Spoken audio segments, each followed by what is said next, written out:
Asante sana pozi tena pozi kibisha. Chiruta taito la horror cinema. Niko hapa basi ni stara moja tena maridadi zaidi. Tena kwa nguvu na uwezo wake Mwenyezi Mungu. Tunakuja kulianza picha letu bishi design kama hii shasha. Kuna mmoja fulani mwandishi wa magazeti tena hapa basi bila shaka pale jamaa ambaye anafanya kazi kwa radio ndio huyu. Kumbe alikuwa ameongea vibaya kuhusu hapa basi bila shaka pale huyu jangili. Jangili kwa jina la Ashish Verdiati alikuja akaitwa. Jeff Kulia. Ati kwenye kipindi ya Koihulia ulisema ati mimi ni gaidi. Si ndio ulishika buzi. Buzi ni brother yako. Buzi hata kama ni rape mnyama, ulikuwa mnyama wako. Hapana mimi ni kazi nafanyaga. Alipigwa visu.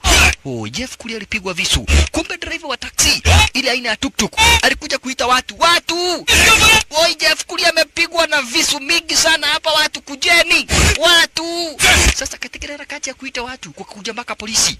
Sasa yule jangili ambaye hapa basi jina lake la sinema ni Matubai ama kupenda jina lake original Ashisha Verdiati alikamatwa na magaidi. Mwenye amefanya kamatwe ni driver wa tuktuk. Sasa driver wa tuktuk ndiye huyu anaitwa Karajano. Karajano Mumani ndiye huyu Karajano Mumani. Yeye hana story mingi, ni driver wa tuktuk. Hapa basi ako na bibi na mtoto.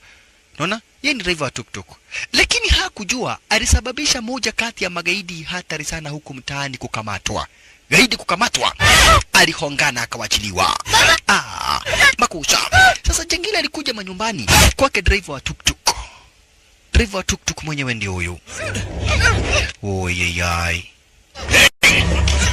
Wewe ukaniitania polisi. Ndio sasa niliona unaduga Jeff Kulia na visu. Sasa ningefanya namna gani? Akaamua it was not your business. It was none of your business. Mimi ufanye venye ninataka. Mimi huwa mtu nikitaka. Alidunga bibi yake kisu. Alidunga bibi ya driver kisu design kama hiyo. Kisha akamuongezea hapa basi kisu kingine kumdunga yani. Mama akazirai akaanguka. Huku driver wa tuktuk akitazama. Chukua. Vunjwa mkono, cheki. Alikamata kisu kwa mdomo, akamfunga mkono haba za kimvunja, na mtoto wao kwa hapa anajionea kile kitendo. Akamfunga staro kama hiyo. Kisha akaanza kumweka uoga, akimwambia today you die. Kisha akamchinja kama mbuzi.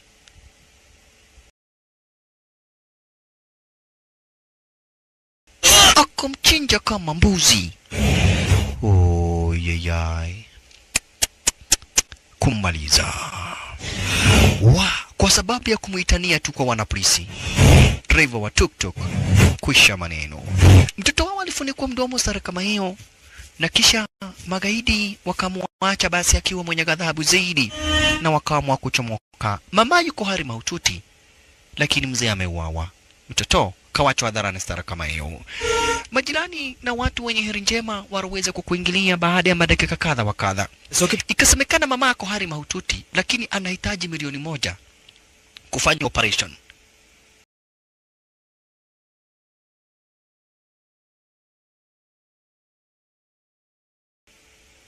Sasa hapa basi kuna mzee fulani alikuingilia. Kijana, mama yako anahitaji 1 million. Umesave nini? Gai. Utakanya mkalia usave teke mwana. Basi umesave nini ndio uokoe mama yako at least? Kai, mimi hata sijui kusave ni kusema nini. Wacha atakuwa na kitu ya kusave. Kusave yenyewe sijui ni kumaanisha nini. Wewe saidia mama yangu. Sasa nitakusaidia namna gani kijana? Utaona ngorono kwa bole, tu kijana. Toa ile pesa uko nayo. Lakini punde si punde kulikuja milionea fulani. Kijana akaambiwa kuna milionea ambaye amejitolea kulipa bili ya mamako. Bora ukubali kufanya chenye ambacho atakwambia. Unaonaje? Sasa kahi wesa karna hoga. Hawa ni wale watu wako na pesa sana. Hawa ni wale watu yani kuna mtu mmoja ako na pesa sana hapa. Huyu ni mtu mpaka anaweza nunua mlima. Unaona? Kijana akadai basi as long as ataweza kulipa bili ya hospitali mamangu afanye operation. Juu mamangu asipofanya operation atakufa. Basi mimi nitafanya venye nataka. Basi hospitali kalipwa. Cheki maneno. Hospitali kalipwa stara kama hiyo. Huku kijana akakuja kaambia mama sijui ni kazi gani nataka kupatiwa, lakini hawa watu watanibeba. Mradi tu basi wa kufanya operation. One day one time basi tuweze kuonana. Hata hivyo mama wewe hapa basi kwa heri. Kijana kambu sasa hospitali imelipwa na nyewe maka madaktari wakadai kila kitu imelipwa, lakini sasa kuna kijana huyo kijana kuna kazi anafaa kufanyia hapa basi bila shaka pale majamaa fulani ambao wako hapa. Tajiri fulani ambaye ako hapa. Wololo yeye kijana hajui ni nini. Sasa kijana alikuja akaitwa na tajiri mwenyewe akaitwa. Unasikia ni mtu tajiri sana. Mtu mpaka anaweza nunua mlima mountain. Mtu tajiri sana.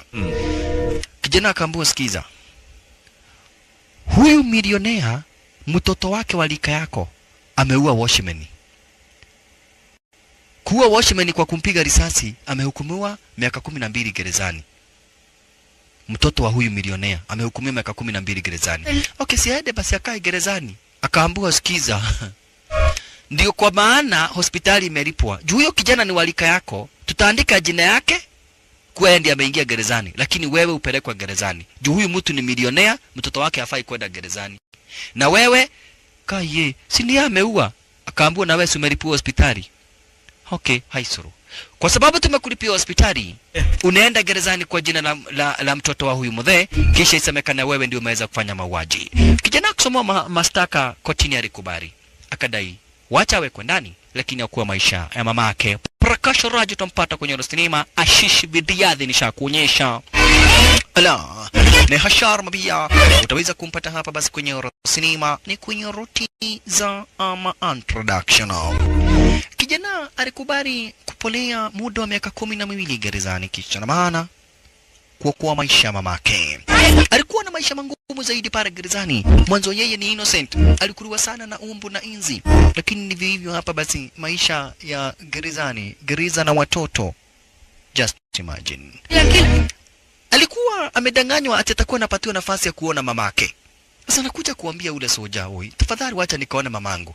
Ati kitu gani? Uko gerezani unataka kuona mama yako? Unataka kunyonya? Oh ye.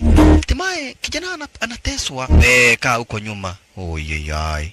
Watu wanakula mara mbili ya kisukumwa. Maisha ikawa ngumu zaidi. Ananyang'anywa mayai. Juu gerezani kuna kuanga na siku ya mayai ya boiro. Sasa siku ya mayai ya boiro yeye ananyang'anywa. Introduction baada ya sinema. Maisha yakiendelea kuwa magumu, lakini anadai as long as one day atachomoka hapa pata mamake. Ajari. We, mliniambia nitakuwa naenda kuona mamangu. Ati kitu gani? Uona mama yako? Mimi naona kama mimi ni mama yako. Nakuja kuniambia ni utaweza kuona mama yako hapa ni gerezani. Hala? Usidhani tumekuja hapa matembezi? Usifikiria ati hapa ni kabzabe ati tuko kwa bidii ya ndani, ukitaka kutoka unatoka. Oh ye. Sasa maisha venye ilikuwa mangumu ikamfanya awe hard. Ina maana gani? Ikamfanya basi hawezi kukaa ngumu. Ukimnyang'anya unatapika. Mmezoea. Siku ya mayai leo ni dikari itube tapika. Taeka. We, hataki mchezo. Na anaenda anaosha na anasosi. Hala. Mayai yangu hakuna mtu atasosi tena. Akawa mungumu. Nilale na abia na angali sosi. Ninaosha na nina sosi. Mayai yangu hakuna kijana atakula tena. Hebu tukuja kupata 12 years later, baada ya miaka 12. Kwa hivyo ni kumaanisha juu alifungwa kifungo cha miaka 12, ni kumaanisha basi amekuwa pale gerezani. Sasa obvious ameshakuwa kijana mkubwa. Amekuwa modo mogima na muda ama hapa basi kifungo chake kimeisha. Sasa kuna jokopai fulani kwa jina la Reddy. Reddy anakuaga hapa basi yeye ni mtu wa kunoragwa na polisi. Party? Ha? Jail में? Sasa alikuja kaambia polisi siku yetu ya kutoka gerezani imeisha. Na juu kuna watu wameishi kucheza na sisi, nataka kuomba ruhusa. Mkubali tu tuache tumewatandika. Hai, mtandike si ndio sisi ni kutoka tunatoka gerezani. Huyu sasa jina lake ni Reddy. Reddy akadai kuna watu wameishi kututesa hapa. Na juu sisi ni kuchomoka tunachomoka. Tunataka kuacha tumewatandika. Tupatie risali moja tu. बस बाहर से ताला Risali moja tu tafadhali. Mohammad Okay, nimewapatia risali moja. Okay, asante afisa, asante sana. Unajua tumekaa na nyinyi miaka mingi sana hapa. Na ni risali moja. Akamwambia hapana, hataki masaa mawili, tunataka risali moja. Okay. Akakuja mbio. Bash. Alikuja kumpata sasa jamaa Rishtari kwenye sinema, kijana ashakuwa mkubwa. Richana kuwa ameparia miaka 12 hapa gerezani. Kijana wetu hapa basi bila shaka pale ndio huyu.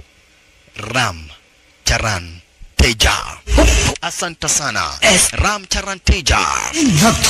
Kuna watu wameishi kuwatesa, wakuwa na huyu hapa basi besti yake. Kwa hivyo alikuja akajifunika stara kama hii. Amemaliza kifungo chake, lakini anataka kuacha, amefanya revenge. Akajifunika. Wow! Anataka kurevenge. Mwanzo kuna watu wameishi kuwatesa. Mukakula chakula yangu mukanikojolea masikio sasa mtapenda. Bash.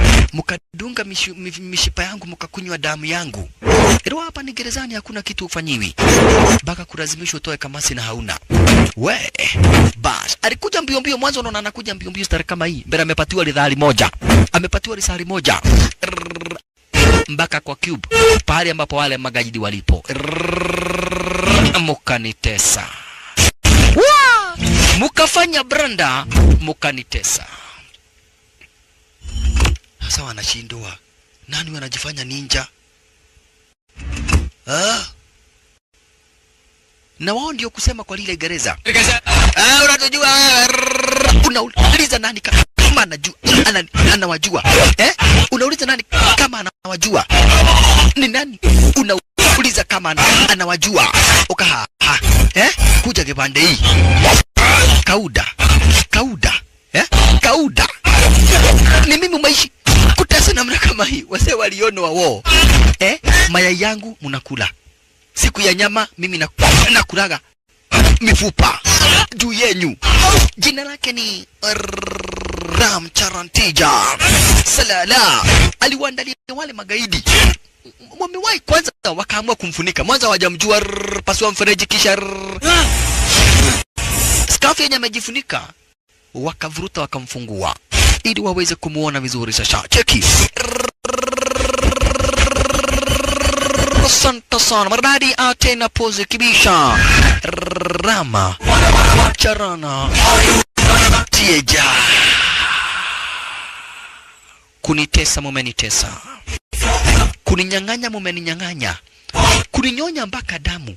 Imagine mtazamaji, mtu anakuja na shindano, anakuambia atuacha akunywe damu yako kidogo. Mwingine anakupiga na maji stare kama sasa, anakumbuka venye amewahi fanyiwa makosa yote yenye wamewahi mfanya. Unakuja na kashindano, unanitoboa masikio, unakunywa damu yangu ati uko na kiu. Damu yangu unakunywa ati juu uko na kiu. Hiyo ni tabia gani? Sasa siku ya kulipa imefika. Niloja mawetu wako karibu kuchomoka kama moja. Kisha jaribu kumfinya na vitanda. Lakini wapi? Santa. Wale wafungwa wengine wanashangilia. Enyewe hichi kikosi kimeishi kutesa watu wote. Na chuma yake pasuliwa. Ramcharanteja. Washalala. Kisha nani mwingine? Ushagongwa, chuma ikaumia. Unagongwa, chuma inaumia. Washalala. Kula kinyezi. Kisha wewe gai kuumiza chuma na kichwa. Kisha mwingine shalala. Miss toka. Why? Chunga kugongwa na mawe jamaa wetu. Anawavunja. Gai polisi. Polisi, unaona huyu? Okay, mimi si yuko hapa. Unaita nani? Mimi si yuko hapa. Mimi niko kwa ofisi.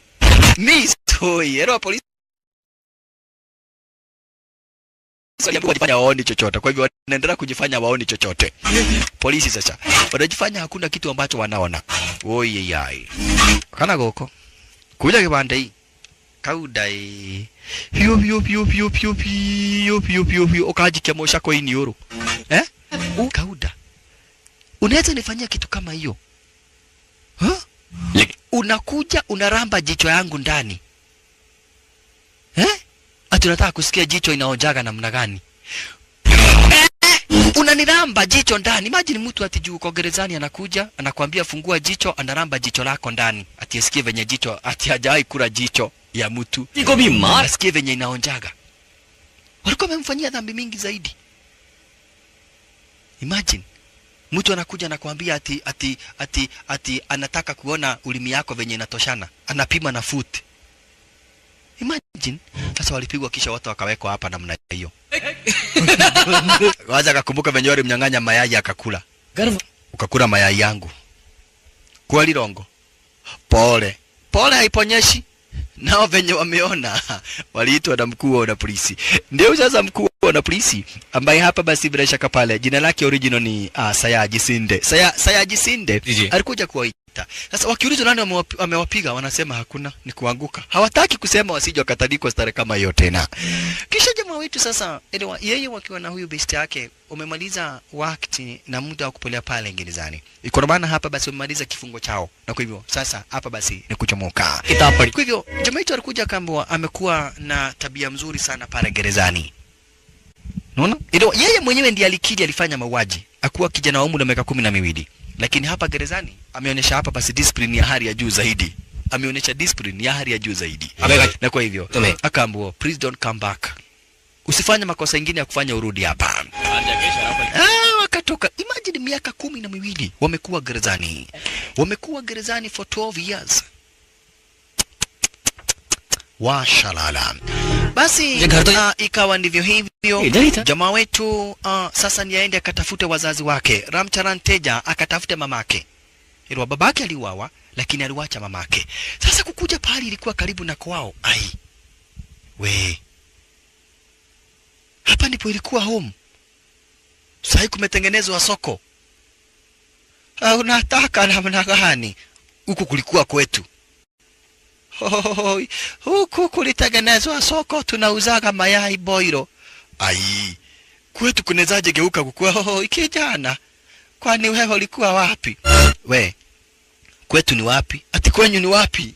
Kwani uko msik? We, wito niku. Nakuja kuuliza kwetu ni wapi? Naomba uniambie kwetu ni wapi. Tafadhalini niambieni kwetu ni wapi. Haya. We, halo, kwetu ni wapi? Ati kwenyu. Wewe ukuje kuniuliza kwenyu ni wapi? Haya. Okay, alikuja kwa hii ofisi ya huduma bora. Huduma kwa wote. Olala yai. Maasemilla. Ya. Akapatiana hadithi yake yote, akahadithiana hapa basi venye kulitendeka. Kumbe huyu mzee anajua kila kitu. Kwa hivyo mzee alikuja akamwambia, "Oi, kijana ni wewe." Pole sana. Akamuuliza kwani mamangu wako wapi? Akaambiwa sikiza. Mamako alikufa. Nilifanya kila kitu ambacho ningeweza kufanya lakini alikufa. Pole. अगर उसका कोई फायदा नहीं हुआ तुम्हारे पिता का गम अभी हल्का नहीं हुआ. Kwa hivyo chenye tu ambacho naweza nikakufanya, siwezi nikakupeleka kwenyu juu hata sijui kwenyu kulienda wapi. Kai. Kwetu kunaweza kuwa kulihama kwenyu kulihama, sasa ile kitu iko ni kuja nikuonesha pahali mamako alizikwa. Mamako alizikwa karibu na babako. Hiyo tu. Ndio hilo kaburi la mamako kando na kaburi la babako.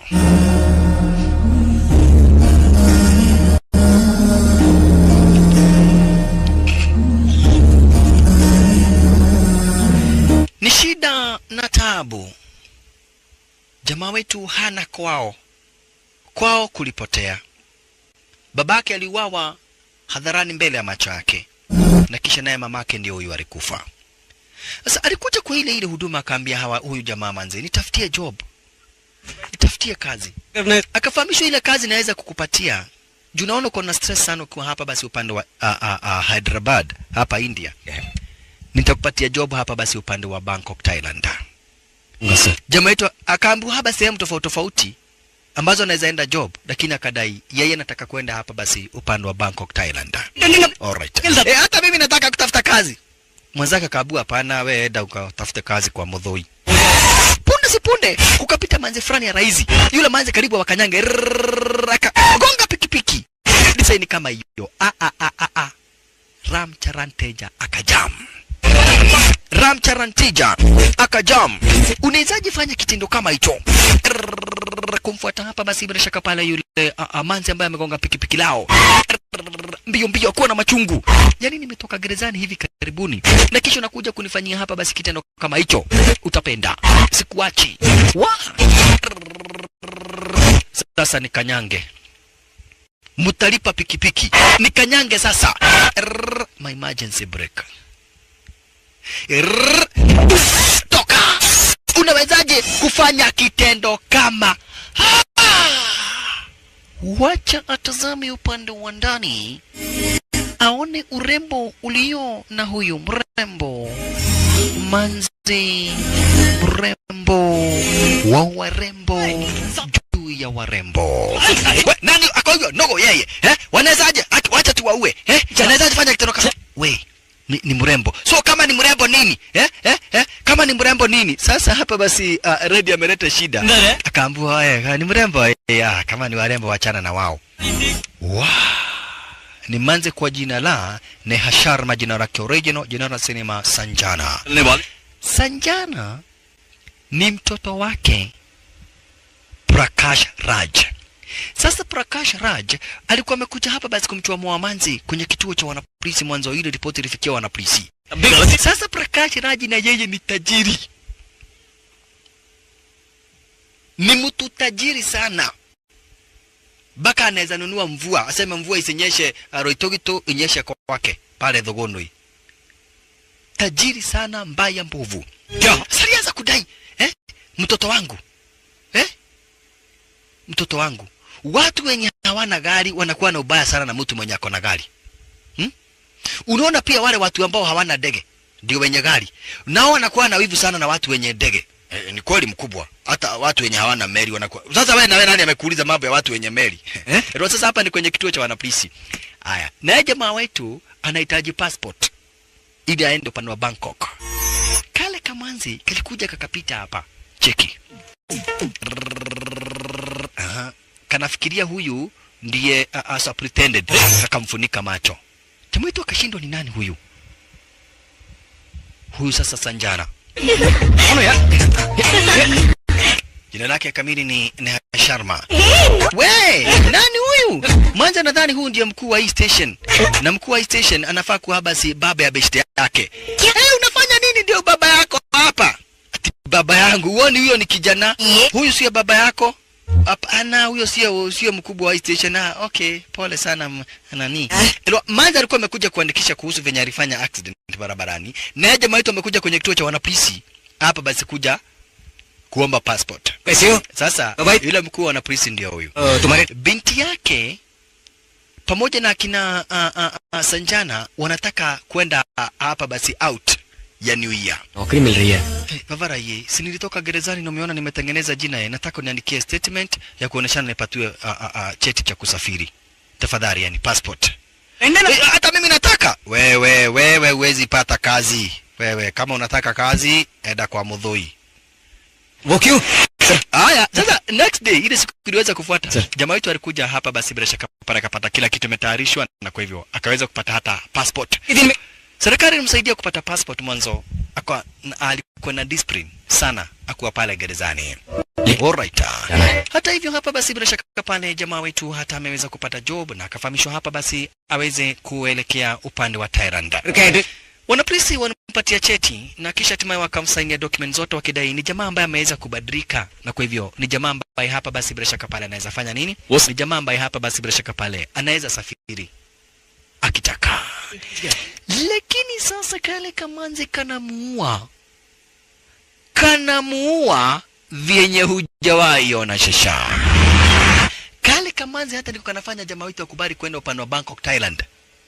Kale kamanzi sasa Neha Sharma yani Sanjana ndiye hapa basi anafanya jamaa wetu aweze kuelekea basi upande wa Bangkok Thailand. Hata hivyo kila kitu iko seti. Lakini alikuja kambi ule best yake. Mimi nataka kwenda hapa basi bila shaka pale upande wa Bangkok Thailand. Lakini kuna kitu moja nataka kabla sijaenda nione haka kadem. Kambwa mwanza amewekewa ulinzi bana. Lakini hata hivyo jamaa wetu hataki kujua. Cheki. Sasa walikuja kufanya nini? Walikuja ndio watchman. Ni Joyful Motage. Sasa Joyful Motage ndiye huyu. Yeye ni muziki tu. Kumwana ambeli huma yaye. Kumwana ambeli. Huyu anaitwa Joyful Motage. Ni wewe si unataka kurekodi music studio. Ndiye huyu producer. Unataka kucheza? Ndio mimi naitwa Joyful Motage na mimi nataka kuwa music. Basi mimi nakuwa producer. Okay. Unataka kusema mimi na record music yangu isikike kwa radio? Ndio bwana. Huyu jamaa atanisaidia Haya, wapi? Nataka kuwa superstar. Yani, mimi sasa akaambiwa sikiza. Endeni na hapo muongee. Okay, amesema amekubali kuproduce. Kuja toto. Kaa hapa mwanene. Siwezi kaa na nyinyi. Haya. Sasa hii wimbo yako inaitwa namna gani? Andika niambie wimbo yako inaitwa namna gani? Kuja tuongee hii mambo. Sasa wakati Watchman aliingia kule upande wa nani, Jeffrey Mutange alizobaishwa na jamaa wetu akaamua kwenda kuona ule manzi. Sasa unataka kusema yani hiyo muziki unaweza cheza mpaka gitaa? Music to meri. Mwambie unasema nini? Wakati anazubaisha sari kama hiyo. Hapa basi na jamaa wetu amekuja kuona yule manzi. Mwanzo anataka kuelekea upande wa Una anacheza कसम मार ही डालोगे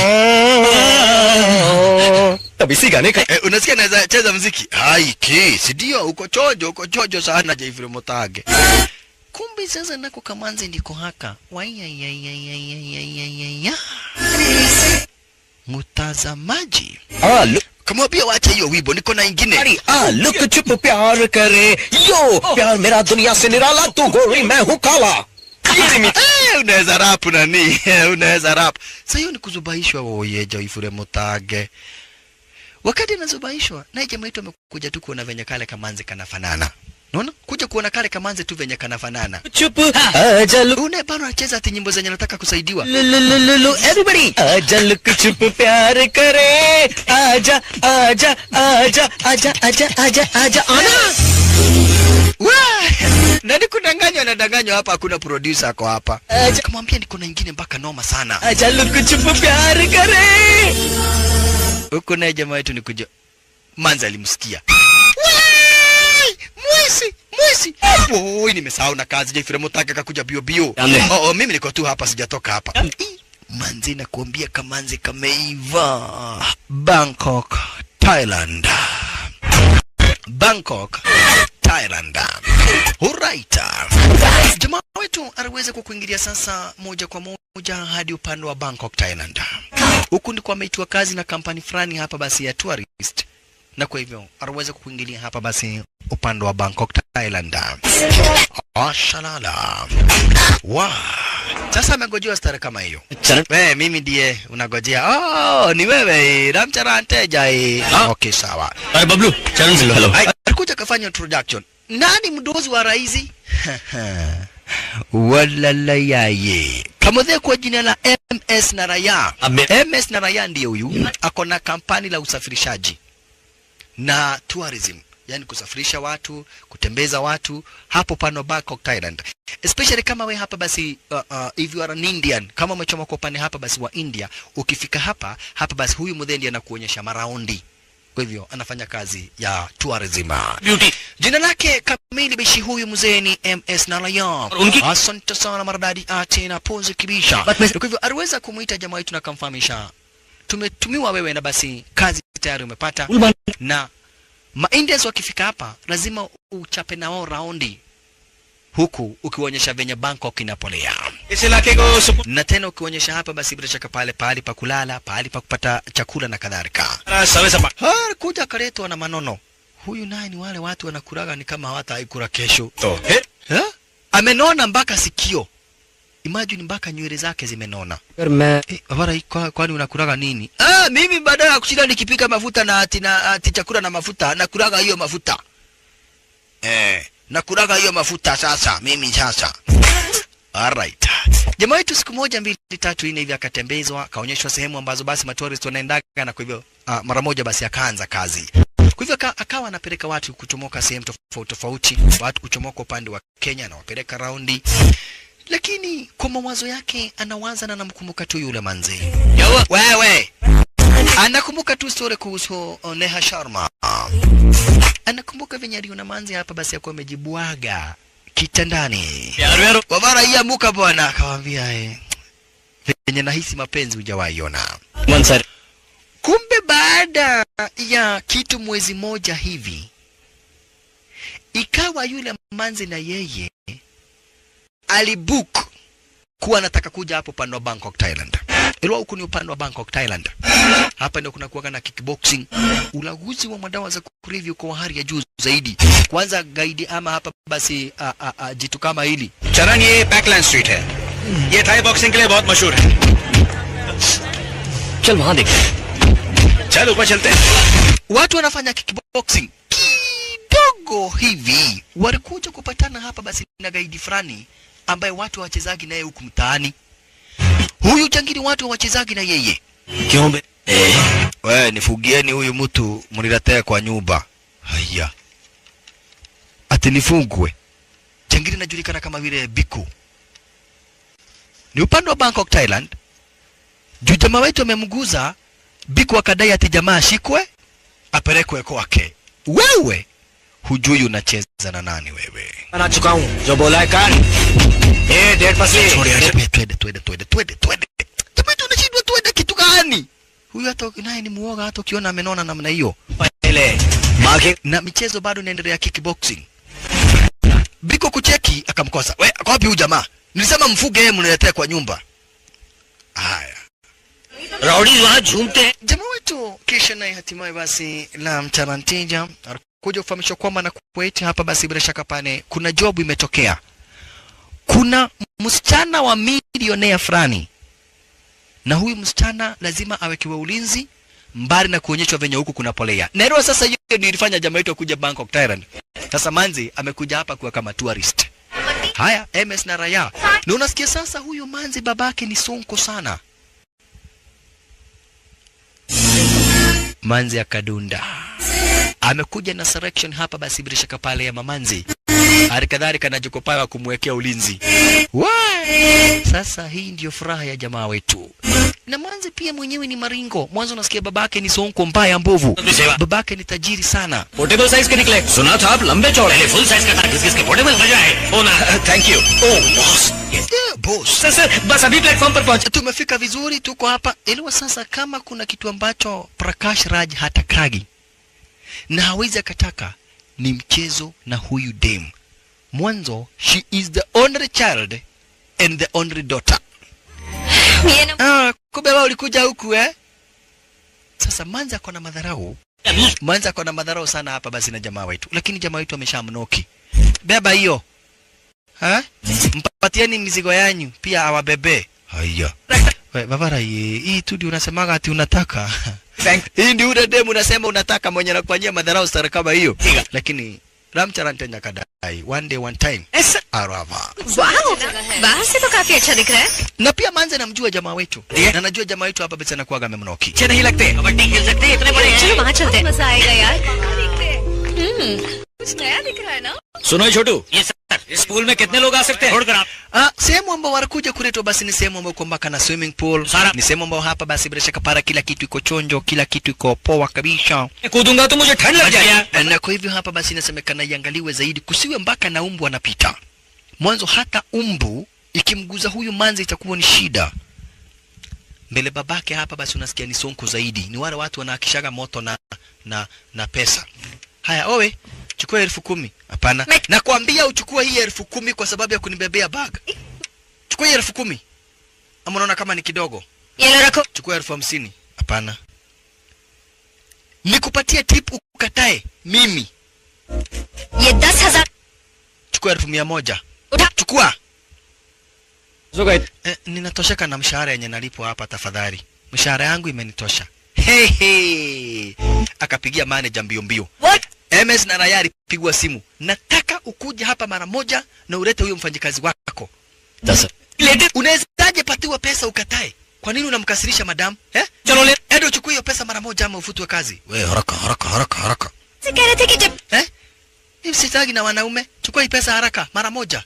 Saram? Okay, mimi niko naja na kazi lakini sina shida ya pesa.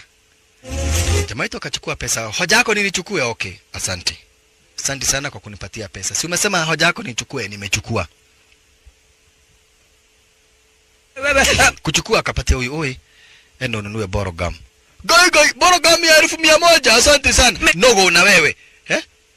Napatiana pesa na wewe unapatiwa. Enyewe pesa bibi siwezi kataa. Mbona mimi unipatiagi mingi namna hiyo? Mbona upatie huyo mimi uninyime? Manza kashido huyu ametoka wapi? Sasa Manza anamfanyia jamaa wetu madharau. Juu pia anakuaga amemnoki. Sasa akakuja kumuuliza jamaa wetu, hii mapenzi yenu inakaa namna gani? Ni kupendana design gani? Lakini jamaa wetu anawaambia hapa basi, tulieni, mambo ni mdogo mdogo. Kidogo hivi. Hapa kuna mume mke. Kuna mume mke. Jina lake kamili hapa basi ni Ali. Asante sana. Hey! Ni nani? Kwani hapa Bangkok kuna mawazimu tupu? Ni mwanaume lakini aligeuzwa sehemu nyeti zikafanywa za mwanamke. Wololo yaye. Sasa mademu akashindwa, huyu ni nani? Msijali, mimi ni ndume kike. Ati ndume kike. Si ndio, yani mke mume. Mimi ni mke mume. Haya, ati mke mume. Mke mume ni kusema nini? Yani mimi niko na yote. Nilikuwa mume, nikatengenezwa nikawa mke. Haya. Sasa wewe ni the man. Hapana, yani mwili ni mwanaume lakini sehemu ni mwanamke, yani mke mume. Yani wewe ni kama mimi. Hapana, wewe ngoja. Sure? Akamwambia mimi hapa nafanya na kuaga na mademu wa massage. Yes, mkihitaji massage hawa ninawaletea. Hiyo ndio kazi yangu. Mkihitaji massage, mnipigie simu niweze kuwaletea hapa basi massage. Hawa alienda. Ati mume mke. Sasa tuseme wewe uko padi ya demu ama ya wanawake. Mimi ni demu mume. Ati demu mume.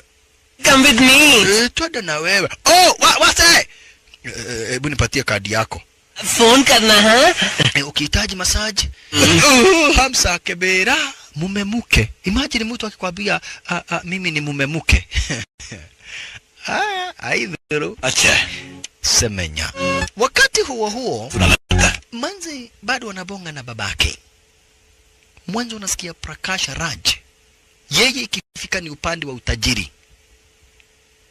Anakuwa na pesa za kumwaga, pesa za kupatiana, pesa za kurusha kwa choo, pesa za kutupa, pesa za kuokotwa na watu. Leo kuna watu wanafanya kazi ya kuokota pesa. Sasa yeye ndiye anafanya kazi ya kutupa zenye zitaokotwa. Ni mtu tajiri zaidi. Haya. We, unaniangalia kwa nini? Kuja hapa. Ila jamaa wetu amemnoki Manzi. Problem yake? Unaita nani? Anaita ng'ombe ingine iko hapa. Warai. Bado unavumilia ukitagwa ng'ombe. Na Manzi akona mamanzi wenzake. Haya, akona mabesti yake wanapigwa picha hapa. Dad, tutaongea. Alikuja haraka. Mbona ninaita huyu kijana wako anakosa kukuja? Nimemuita kama masaa matatu namwambia akuje, hataki kukuja. Hajui chenye namuitia. Sasa hii ni madharau aina gani? Mimi nataka yeye mwenyewe anishughulikie. Okay madam, aambiwe nikimuita anakuja mara moja. Mimi ni mdosi, yeye ni mfanyikazi. Yeye ni Jawuti, Burugwai, mtu wangu wa mikono. Nikitana anafaa kukuja mbio mbio. Tafadhali mumwambie, kama sio hivyo nitahama kwa hili kampani ama niambie babangu asilipe. Sasa jamaa yetu aliambiwa avae suti. Nikulazimishwa apeleke Manzi out. Check maneno.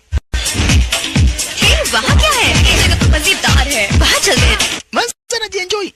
Na nyakati ni za usiku. Kumbe naye Biko alikuwaga raizi. Cheki. Biko akaona kale kamanzi. Biko kuona kamanzi akakataka. Kuona kamanzi akakataka. We, vitu zote mzuri ni zangu kuja. Ati nini? Kalia hapo. Ero nilikuambia vibaya zaidi. Ati ni kalia hapo, kalia hapo. Mimi. Kitu gani?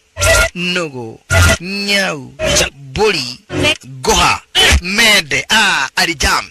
Sasa walikuja wakahanda. Mwanzo Biko ndio jengine ambaye anaogopewa sana huku mtaani. Walikuja wakahanda stara kama hiyo. Mimi nikiita dem anakujaga mbio. Toningo. Nikiita dem anakujaga mbio, sio waanze kunitusi. Na kwa hiyo makosa ninakukisa hadharani mbele ya watu. Ujue Biko ni kusema kitu gani? Ni romanzi wako hapa na Ramcharanteja. Ramcharanteja akafungua vifungo. Kwenda kukisi Manzi, ukababa. Biko wekwa kando. Magaidi wake kando. jamaa wetu Ramcharanteja akachukua hapa basi bila shaka pale Ramcharanteja akachukua manzi na kuipa stara kama hiyo shasha. Wa hepa magaidi nao ni kufuata. Ili sasa hawa ndio magaidi wenye wanasemaga huku mtaani huku Bangkok Thailand. Jamaa wetu alijipata pale kama hapa. Wamehepa wakajipata pale kama hapa. Wa milango ikafungwa. Hii ni kumaanisha magaidi wameingia kuro pande ndani tayari. Biko anamtaka huyu manzi wetu Neha Sharma. Biko. Watu wanakuwa na majina kama venye kuna Geshohe. Huyo anaitwa Biko. Hapa ni kwa tempo fulani. Hapa ni kwa tempo fulani. Majangili wameshaingia na wakajiseti kuro pande ndani. Kidogo jamaa wetu mbele yake. Wa! Wengi sana majangili wake Biko. Hawa ndio majangili wanasemaga huku mtaani, yani wao hawa ni hatari kubwa. Tunataka manzi.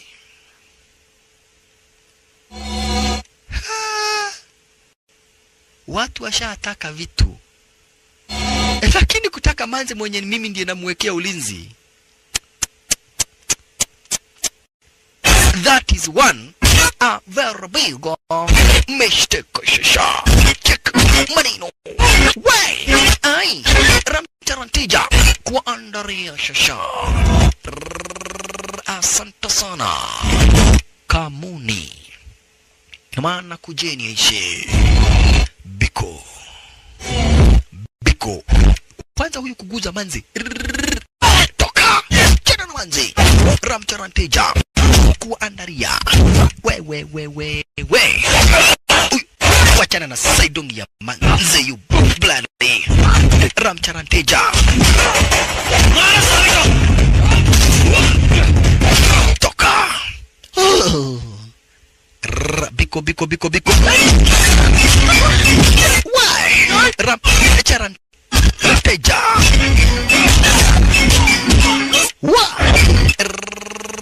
Santa. Mutawachana na manzi. Kama kuna kitu mutawacha ni kuachana na manzi. Wako wengi lakini jamaa wetu ni hatari kubwa. Ramcharanteja ugongeshwa kioo stara kama hiyo. Biko akidhani jamaa ameumia akafanya urako. Inda mukaniumiza. Haya. Ramcharanteja mnaweza niumiza kwanza, sasa nawapiga na machungu. Mnaniumiza. Oi, mwingine ndio huyu. Pasua hiyo kisha kuja kamata huyu du. Walala. Chana na manzi. Wachana na manzi nani? Wai, shingo unaambia nani? Shingo ni ya yours. Shingo ni yako. Wacha kutuambia mama shingo lako. Wai. Shingo uvunjwa. Biko. Mimi si yuko hapa, ati hauyuko hapa, uko wapi? Ui. Mimi si yuko hapa Bavarai. Uko wapi? Jamaa anajitorokea. Ramcharanteja. Why? Kucheza na huyu manzi ni kuwa na death wish. Huyuko hapa, uko wapi? Niko Bali. Uko Bali ukifanya nini? Gaye. Mimi si yuko hapa, niko Bali. Kena dho paenge. Sasa Manzari enjoy sana kadai sasa kulingana na venye huyu jamaa ameokoa maisha yake. Sasa anataka awe personal bodyguard. Hata alipiga babaka kama mwambia yeye ako sawa na ako na bodyguard moja hatari kubwa sana. Kwa hivyo babaka sija kawa na wasiwasi. लेकिन बहुत दमदार है। डैड आप चाहे तो इसे मेरा बॉडीगार्ड बना सकते हैं, मेरे आगे पीछे दम हिलाता फिरेगा। Yeah, huyu jamaa anataka sasa awe personal bodyguard. Jamaa tu anaenjoy kiplani. Lakini manze juu ya venye ambavyo basi wao ni masonko na kadhalika. Ako na maringo yenye naudhisha sana. Walikuja kutembea kutembea na Mary. Kwa Mary walipata nani? Brahmanadhana. Asante sana Brahmanadhan. Kumbe yeye sasa ndiye mtu wa kuwatembeza na Mary. Brahmanadhan shisha. Kwa hivyo alipatia Manze simu akamwambia nataka uingie upande wa juu uone venye hili Mary inapolea. Leo wamekuja outing. Sasa Brahmanadhan ana Mary yake yenye huaga hapa basi anatembeza watu nayo. Asante sana. Sa MS na Naya hapa basi kumbuka yeye ni general, yani ni mtu wa kukaribisha, yeye ni mtu wa kumanage tourist. Lakini MS na Naya yani huyu Brahmanadhan na yeye ako na Mary lake. Mnakuja mnakomboa, mnaenda raundi na kadhalika na kadhalika. Kwa hivyo MS na Naya mwambie hapa basi nataka tuwe na wewe siku 2. Alright basi kama ndivyo hivyo. Maridadi. Manze anataka tu kupati, kujienjoy. Na sherehe ya mwaka mpya iko karibu. Mwanzo ilikuwa ni kwenye shamra za mwaka mpya. Brahmanadhana. Party ikaanza. Basi wataharibu Mary yangu bwana. Hii kurukaruka namna hiyo. Wamekula nini? Wamekula nini for gani wanakula? Wamekula podi sasa kazi ni kurukaruka tu huku. Manza kadai nataka pombe mingi na chakula mingi watu washerehekee. Ni kupati mpaka che. Ula denge? Wewe. Tunataka mziki. Wakaanza kupati. Brahmanadhan amekasirika anasema hii ni tabia gani? Watu wanakunywa hapa kila mtu ni podi. Wengine hawana nguo. Third class. Jamaa wetu anaambiwa hebu angalia mtu kama huyu. Yaga? Wewe, unataka nini? Utakunywa podi? Staki. MS na Naya, alikuja hapa basi bila shaka paro alikuja kuletana juu na Brahmanadhan. Mwanzo Brahmanadhan na hawa watu wanakunywa sana na kurukaruka. Lazima turukaruke. Ya climate mkubwa wanarukaruka tu huku kila kitu iko sawa, msichana wako kwa salama, akiwa na mimi usiwahi kuwa na wasiwasi mwanane. Nilikuambia usiwahi kuwa na wasiwasi. As long as niko hapo usikuwe na wasiwasi. Sasa majamadi wanamboweka kwa sababu mamanzi wako karibu uchi ni kujienjoy tu. हमें हमेशा अमीरों के सामने हाथ फैलाना पड़ता है और हम सब इसलिए जल रहे हैं क्योंकि हम लोग फकीर है, बात मानते हो ना? मानने से कुछ नहीं होगा, अमीर बनने के लिए कुछ ठाननी पड़ेगी. Madam soup. कौन सा soup? Tom yum soup. Shit. Unawezaje niletea supu iko na sukari? Unaweka sukari kwa supu? Ulisomea kupika wapi? Pole madam. Hii usiweke sukari kwa supu. Hii inaitwa bone soup. Usiweke sukari. Madam pole. Akadai pole. Sasa ni kitu gani wanafanyaga mzuri? Jamaa wetu akaimagine venye anaweza kasirika. Sasa ni kuimagine. Akuja achukue huyu dem, ana imagine venye anaweza sasa ana imagine venye anaweza kuja amrushe pale ambapo kuna papa manzi akuliwe na samaki. Hiyo ni kuimagine. We, una imagine nini? Manzi anamtusi, ero haba si amekunywa kamnyweso, amekunywa podi vibaya zaidi. Wololo yaye. Haya. Aisuru. Wewe. Nilingia tu. Wewe ni kukulipa ninakulipa? Hujui mimi ni mdosi wako? Unajifanya ng'ombe ukamuliwe na nani? Unajifanya cabbage ugali itoke wapi? Unajifanya mrefu kule miwa gani? Naye Ali alikuja kuleta wale mamanzi hapa basi wa massage. Amekuja na wale mamanzi wa massage. Massage body massage Thai massage करवाओगी Taka massage ya mapua, massage ya nyonyo, ya shingo, ya miguu. Haya ni watu wa massage wamekuja na Ali. Ali mwenyewe ndio huyu.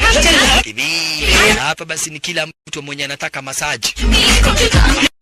Wewe. ए बसंती Massage. गलती से कुछ और मत दबा देना तो हक्का noodle Ilikuwa ni kujienjoy cheki. Oi. Yani hizi zote ni sede. Hawa wote ni mademu, yani tunakaa tu huku. Mamanzi unafanywa massage. हमके चाहिए क्या Na watu wake hapa basi Ali hii ndio kazi yake, kutafuta hapa basi watu wenye wanataka massage, wanaenda wanafanywa massage na kadhalika. Alright. Sasa Ali roho anakuaga mume mke. नहीं Alikuja kaambia ujamaa, we, Sunitafutie bobo bili. Ai. Kuna hakika unataka? ये तुम हो? Si hata mimi ni bobo. Unajua mimi ni mume mke. Ati mume mke hiyo ni kusema nini? Yeah. Mimi ni mume mke. Kama unataka massage, nitakufanyia massage.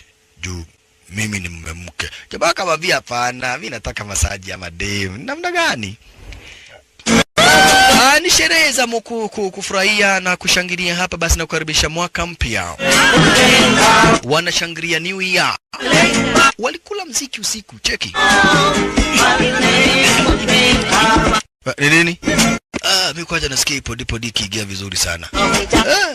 Kama mnyweso dipo. Na chama hicho kwa pale ni kuweka ulinzi. Hawa wataharibu meli.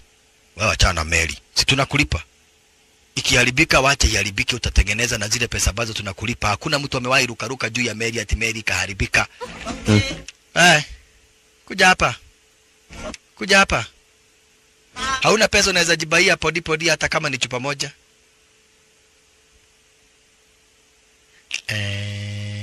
Nitakwambia namna gani. Msichana. Mimi niko kazi, wewe uko kujienjoy. Kwa hivyo siwezi nikakunywa kazini. Mimi ndiye mdozi wako, nakwambia ukunywe. Unakaaje? Rudi huko, rudi. Nonsense. Oh yeah. Jamaa wetu wanafanywa madharau. Kinasema haisurutu. Mvumilivu hula mbivu. Sasa naye huyu security aliletoa mamanze wawili. Barai. Kesho utakula 10,000. 10,000. Haya, sawa. Happy New Year! Wakashangilia sana Happy New Year. Yay! Huku podi kwa mkono. Una alikuja kuita yule, "Wewe, Happy New Year mzee." Akasikia mzee amepiga duru. Ye nahi dish kaun si? Ye dish aap akele hi khaiye. Jani atamalizo na mamanzi. Na Brahmanathan hadi alikuja akamwambia memnoki. Gai! We, atumeninoki. Brahmanathan ndiye aliona moto. Bodyguard Brahmanathan mwenye lile meri shasha. salary leta Awa, mimi niko mlevi nataka unipeleke nikalale mara moja. Mimi ndiye Sonko nasema beba mimi. Ganesh, Mamanzi walikunywa kamnyweso hapa basi wakalewa wote. Sasa mpaka manzi wetu hapa basi bila shaka pale huyu Naya Sharma anataka kubebwa. Sasa naye huyu MS na Raya anaambia watu wake wa kazi lazima wapeleke mamanzi wakalale. We, unapeleka huyo wapi? Seriously. इस वक्त तुम्हारी बाहों में Juu lazima wakishe security yake. Kwambia si unaona amedozi. Nampeleka tu alale. Hakuna mambo ingine ati sijui पहले मुझे इससे प्यार था. Na si ati huyu ni kulala amelala ama amelewa, hapana, ni kufurahia anafurahia akiwa hapo. Hebu muangalie. One modo mlevi huyu. Huyu ni mtu mlevi huyu. Mtu mlevi mgani ako na mdomo? Hai. Tunaona ako na mdomo. Huyu sio mtu mlevi. Mtu mlevi hakuagi na mdomo. Sasa ati nikuelezea manzi sio mlevi, ati manzi ni kujienjoy. Ako na mdomo, angalia. Ndio hiyo, ako na mdomo. So sio mlevi. Nikufurahia anafurahia akilala hapo kwa kifua yangu. Kile ni sawa tu. Mtu mgani mlevi anashikashika mtu namna hiyo? Peleke tu. असली सैंडविच का स्वाद. Asubuhi na mapema basi siku iliyoweza kufuata. Sayana. Ali ndiye huyu. Nahi bhara. Elewa yeye ni mume mke. Mimi ni mume mke. Russian girls. Niko swali, niko semenya, niko mambo yote. Girls. Why tour करवाओगी? MS na Raya hapa basi yeye ndiye ako in charge ya hii tourism. Na kwa hivyo ilibidi aweze kulipa wale mamanzi wa massage. Ilibidi basi aweze kulipa hapa basi watu wenye walikuwa hapa basi wameletwa kufanya massage ili waweze kuchomoka. Lakini kumbe pia hapa basi bila shaka pale hawa mamanzi walikuwa wamejipanga kuchomoka pia. Kina Neha Sharma wanataka kuchomoka ara zenye wizi mwanzo sherehe tayari wamefanya. Wameweza kuasha New Year na kadhalika. Alright. Jamaa yetu alikuja kumwaga manzi. Lakini manzi alimwambia wewe unakuwa mwanaume wa aina gani? Wewe ni mwanaume wa kitu unaweza enda mkutano. Unawezaje nipeleka pahali nilale nikuwa peke yangu? Ile siku utasikia wanaume wameitwa mkutano. Usiende. Ukisikia wanawake wameitwa mkutano uvae skati uende. Mbele ya manze biko.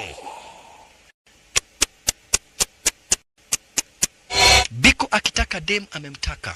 Bangkok Thailand में मालूम क्या है? Mimi ndiye nasemaga hapo upande wa Bangkok Thailand. Maja. Nilisema nitakukisi. Lazima nikukisi. Maza na imagine kukisiwa na mtu kama huyu na hampendi. Toko na wazimu. Sasa Ramcharanteja aliona kile kitendo. Ramcharanteja aliona kile kitendo. Richard kwa Maza na mtusi, lakini yeye anampenda. Chumuka unyoya shasha kumanino. Ramcharanteja. Ala, munataka kurep Manze. Hata nyinyi. Hata nyinyi Manze mumeuka muno muno. Ramcharanteja. Biko wewe. Biko wewe. Kidogo Manze alionekana. Chapa kambio. Salala. Manze ameonekana wana majingiri. Lelelelele akajificha. Biko ndiye huyu. Alipatana jamaa wetu. Haya. Unataka kukisi nani? Biko. Ndio ule Manze. Ndio huyu mimi niko hapa. Bwana kuchukua bunduki. Jamaa wetu akamshika mkono. Tena na bunduki. Kitanze sasa. Baina ya Biko. Kisha chukua Manze kumwepesha. Biko naye akaambia magaidi wote lazima wampatie huyu Manze. Ai. Salada. Wololo yaye. Jamaa wetu akawa anza. Wi. Toka. Wewe, Kioko, namna gani niletea huyo demu? Nyinyi. Motuko na Mosebi Tairi. Motuko hadi Mosebi Tairi. Mnakuja kushika nani? Faster. Kuja kibande hii. Kisha chana na Manze. Uchono na Manze nani?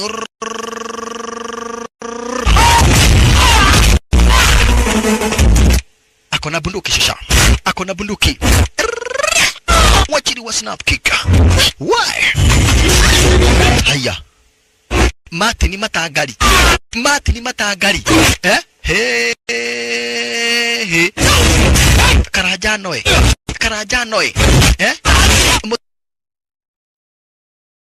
Tune unashika nani? Chukua Manze na kuendelea kuhepa shasha. Anasaidia Manze anajitoa mkono. Kidogo Manze. Jamaa yetu alichukua bunduki. Yaani wewe Biko. Unaona venye huyu Manze ananifanya madharau? Wewe kai. Kwa nini unanifanya madharau namna hiyo na nakusaidia? Biko.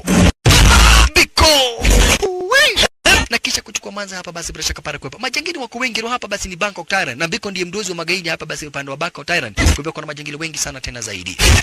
So inabidi jamaa wetu wa hepe ruko upande wa juu, Manze pita upande wa chini na kisha waendelea kuwa pastor kama hiyo. Mbio. Na hata sehemu zenyewe basi hawazijui vizuri sana. Wanakuja wakapata meri fulani lenye lilikuwa hapa. Jamaa wetu kama kucheti upande nani bila kutaka kujua hapa basi linaenda wapi ama itawaelekeza wapi. Mbele majangili wako wengi na wanamfuata.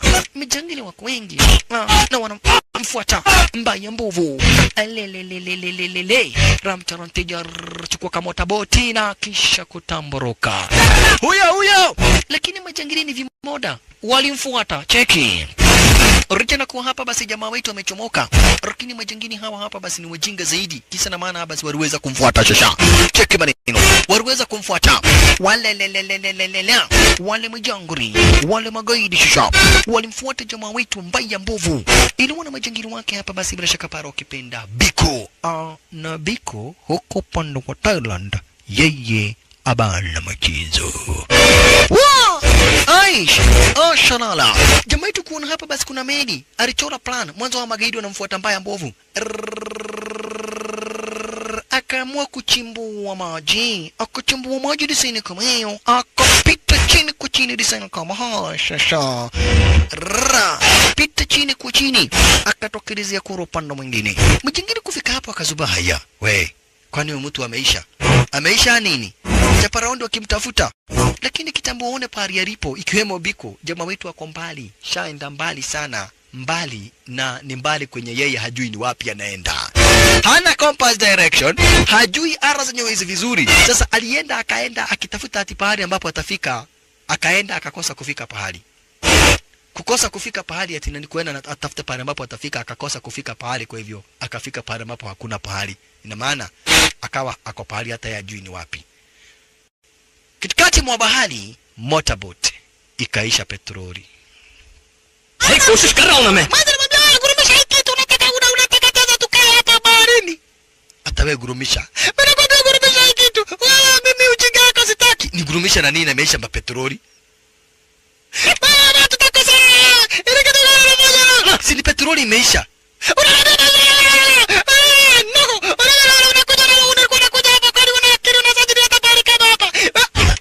Nyamaza. Nigoge tena ujue baba yangu ni tajiri. Nigoge tena. Akamwekelea. Kai, unanigoga tena. Na nitakuoga tena na nikuchukue nikurushe hapa kwa samaki ukuliwe. Umenizoea sana. Hala. Tusizoeane. Naweza nigoga kabisa. Sasa hawa nao walikuja kuwatafuta, wanashindwa. Kwani hawa watu walienda wapi? Bado naye huyu anajitetea. Wacha security asikie manzi hapatikani na babake anapiga simu. We, mwambie kwanza wewe ulikuwa umetoka kwenda kununua chakula. Hawa na wao katikati mwa bahari. Motorboat limeisha mafuta ya meli. Ikafika usiku wakakesha pale pale. Mule baharini. Asubuhi na mapema ndio wanakuja hapa kualauka. Cheki. Oye. Ndipo mwanza akachungulia akaona iron. Ndio iron. Tumia. Nimekwambia uwe na discipline kuanzia saa hii. Unashinda ukiniambia waambe kitu gani, si utoke tuogelee. Hala? Usinishautie hivyo. Nimekasirika sana kwanza na wewe. Sasa hapa ni survival. Hapa sio ati ukuje kuleta usongo. Hapa ni survival. Oi. Pahali walipo hata wao wenyewe hawapaelewi. Ajabu ni kuwa hawana hata simu. Simu zilipotea wakati walikuwa nakabiliana na magaidi. Watu! क्यों चिल्ला रही? Unaita nani? Nani unaita sasa? We! Kwa nini unanishautia? Unauliza nani? Nani unauliza swali nakaa namna hiyo? गलती हो गई मुझे. Ujue mimi ni mdozi wako, ujue haufai kunishautia. Na kuuliza aje? Unajua wewe ni mwanamke, unafaa kuwa na discipline. Mwanamke kitu gani? Ujue mimi ndiye mdozi wako na babangu akitumia. Nyanya. Usiniambie hivyo vya ananiambia. Ujue kwanza umenigonga. Tumia. Hapa nimekugonga kofi. Sasa nitakuwekelea ngumi. Unaona venye nafanya wanaume na ngumi? Imagine wewe nikikugonga venye nitakufanyia. मुझे तो उस लड़के पर शक हो रहा है. Sasa huyu naye security anadai sasa babake akipiga simu mimi nimekufa. Usikufe kabla hujauawa. Wewe ngojea tu akuje akuue. Hakuna haja ati upigiwe simu ukufe. Unawezaje pigiwa simu ukufe? Ngojea akuje akuue. Yaani mimi ndio unataka nikufe? Na ni kazi yako kutupeleka kila pahali Wewe hamjui ni mtoto wa nani mnacheza naye. Hamjui ni mtoto wa nani mnacheza na yeye. Tulia. Gai ndiye huyu. Mkubwa kila kitu iko sawa. Ameenda kwa swimming pool, hawezi shika simu. Swimming pool baka sahi. Ndio ako kwa swimming pool. Mwambie atoke kwa swimming pool tuogele. Okay, mkubwa Mungu saidia. Yule security ako na stress. Haya. Jamaa wetu na yeye hapa ili kusumbuana na manzi. Hawajakula. Imepita siku 2 tayari. Kwa nini unanipaka vumbi? Manze bado ako na malingo. Haya. Jamaa wetu akaamua kutafuta kitu ambacho wanaweza wakasosi. Unaona? Akaamua kutafuta kitu ambacho hapa basi wanaweza wakasosi. Akatengeneza jiko. Kisha jamaa yetu akachama. Sasa unaenda wapi? Unaenda na niwacha unaenda wapi? Mimi nashindwa ni wana gani? Ni wapi unaenda? Mimi sasa nitafanya nini ndugu hii? Mimi ndugu. Mimi unaniita ndugu. Unaona vile nafanyia wanaume alafu nakuja kuniita ndugu. Mimi naweza kuduga nikuue. Toningo. Tabara usumbufu mouth. Pole. Usinisumbue tena. Mimi ni mbaya sana. Ala. Sasa alienda hapo. Oi, wacheni kulia na mapua. Sasa mkilia na mapua. Sasa wacheni kulia na mapua. Mimi nawaambia mimi ndiye security. So already mimi nimekufa. So mwanze kunioboleza mimi. Cause I'm already dead. Jamaa yetu na yeye alikuja kutega samaki. Anahitaji kitu cha kusosi. Anahitaji kitu cha kusosi. Wow. Pata samaki ndio hii. Akaipika. Sasa manze anashindwa. Hii samaki inapikwa na moshi. We, utauma. Hiki kya? Utauma samaki. Oh, mimi. Kitu yenye haina chumvi. Kitu yenye unaona kitu yenye sio balanced diet. Mimi ni kule mimi. Neolimo. Okay. Mimi nasikia kutapika. Okay. Hata mimi ni sosi. Kuna siku utaitisha. Hawa nao sasa unashinda utafanya namna gani? Security naye anasema mimi tu hata kitu naogopa ni kupigwa simu na babake. Oi, nizikeni nimekufa. Tutukuzike. Amuka, goja uwawe. Wacha shortcut ya maisha. Tutukuzike. Tunakuzika ukiwa uhai. Jamaa yetu ni anashindwa huku ni wapi? Niweza pata wapi usaidizi? Masaa bado na yoyoma. Walikuja kapata kajumba fulani ambako kamejengwa raizi. Wena nisema mambo hapa basi watu wa kuinda samaki wanakujaga kutulia. Akitembapo basi kuna mvua. Akitembapo hapa basi kuna nyesha. Waga hapa basi wenda wanakujaga kutulia ara zenyewe hizi. Ala, asante sana. Maradari pumzi kibisha. Basi ikawa ndivyo hivyo na jamaa wetu akakuja hapa basi akapata kuna vitu kadha wa kadha. Maza kafura kasema, "Wow, sasa tumesaidika." Mkiwa na nani? Unasema msaidika mkiwa na nani? Si tumepata pahali ya kukaa. Sasa hapa hii pahali ya kukaa. Wewe nakwambia utumie akili wewe. Hebu amuka. Niangalie. Sema mimi ni handsome. Wewe. Nakwambia useme mimi ni handsome. Ukiwa ni handsome. Asi. Kuanzia saa hii unafanya chenye ambacho linasema, sawa? Kuanzia leo hii saa hii mimi ndiye Nsonko. Nikisema ufanye kitu, unasema. Unafanya. Ala. Tusumbuane. We. Nimepata hapa kuna chupa ya podi. Utakunywa? Hapana. Ati hapana? Okay, nitakunywa. Basi. Na. We. Tusumbuane. Nikisema kunywa podi, tunachukua hii chupa ya podi, tunakunywa vizuri. Tunalewa sisi wote wawili. Mimi sikutaki. Wewe. Nitakugoga vibaya. Mimi sasa unataka nikunywe. Tukua na wewe hapa na mimi sikutaki. Mimi ninakutaka. Leta hii shuka. Ala. Ni nini tunaulizana? Wacha sasa naye huyu Ali alikuja kujitetea kwake Brahmanadhan. Wewe ni mwanaume kama mimi. Ni kwa nini unakuja kunikatia? Mimi wacha kunishikashika namna hiyo kama dem.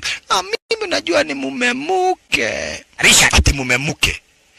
Si ndio, mimi natafuta bwana. Bwana ya nini na wewe ni kama mimi?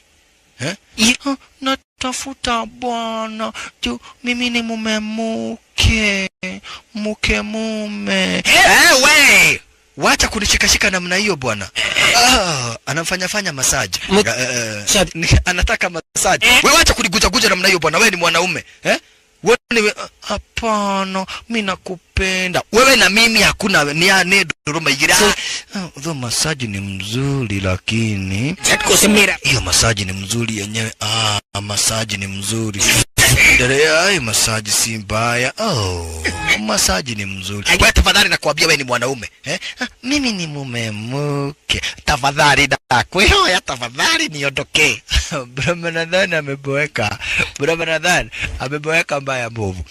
Sasa kama naye kuna mtu amekaliwa naye ni zero, ni huyu manze wetu. Huyu manze wetu hapa basi Neha Sharma amekaliwa mbaya mbovu. Aliitwa kuja hapa. देख Nataka nimekunywa hii chupa ya podi nikasikia kuwa tamu sana. Nikasikia raha ndani ya mwili. Na nikasikia raha ndani ya roho. Unasikia?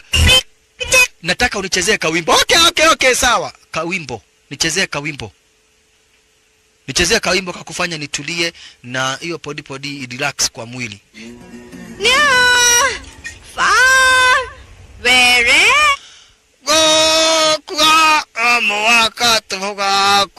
Nogo, hiyo ni wimbo gani unanichezea? Nataka unichezee wimbo mzuri. Sawa? Gani? Wimbo mzuri ya kunifurahisha. Sasa nakwambia unichezee wimbo unanichezea ati wimbo ati kama hiyo.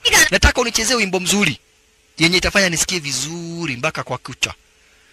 Nisikie vizuri mpaka kwa kucha. Faster. अब खड़ी क्यों है? Sawa. Kitukaa hiyo. Hey, na unajua mziki kweli? Sasa mimi kazi yangu ni nistareheke hapa, wewe unichezea mziki. Hiyo ndio nataka. बोलिए. Sasa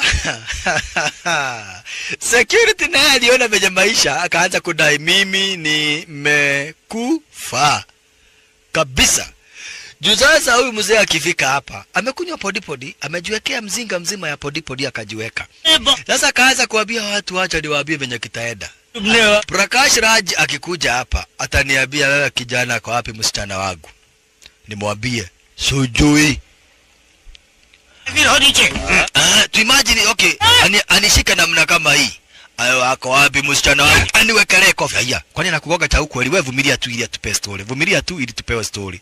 Ako wapi msichana wangu? Aniwekelee wewe vumilia tu ili tupewe story. Usijali, usisikie uchungu. Nataka mtoto wangu mara moja. Okay, ndio kutupe story. MS na Raya anasema waendelee kupewa story. Niwe na blood pressure. Nitakuuika hivi bibi nimekufa. Wewe vumilia tu gogwe ili tuendelee kupatiwa story. Aniwekelee ingine akasirike. Aniambia sasa unahitaji mateke. Aniwekelee teke poa moja. Akafaint. We, vumilia ili tupatiwe story. Hata ukigogwa na ngumi ama chuma, hata akichukua hii chupa kuoga nayo kichwa, wewe uvumilie ili tupewe story. Juu kama hutavumilia hatutapewa story na tunahitaji story. Si hapo ni pazuri? MS na Raya. Kumbe sasa naye Manzi alikamatwa na njaa. Venye hujawaiona. Manzi alikamatwa na njaa mbaya mbovu. Jamaa tu anakaendaga anataka samaki anakuja na sosi peke yake. उनको शांत करने Yaani wewe huwezi kula samaki yenye haina chumvi. Taona venye nitajiweka. We, unaweza maliza hiyo samaki yote kuwa peke yako? Hapana, siwezi maliza, lakini nitakula tu kuharibu. Haya, niuzie kichwa.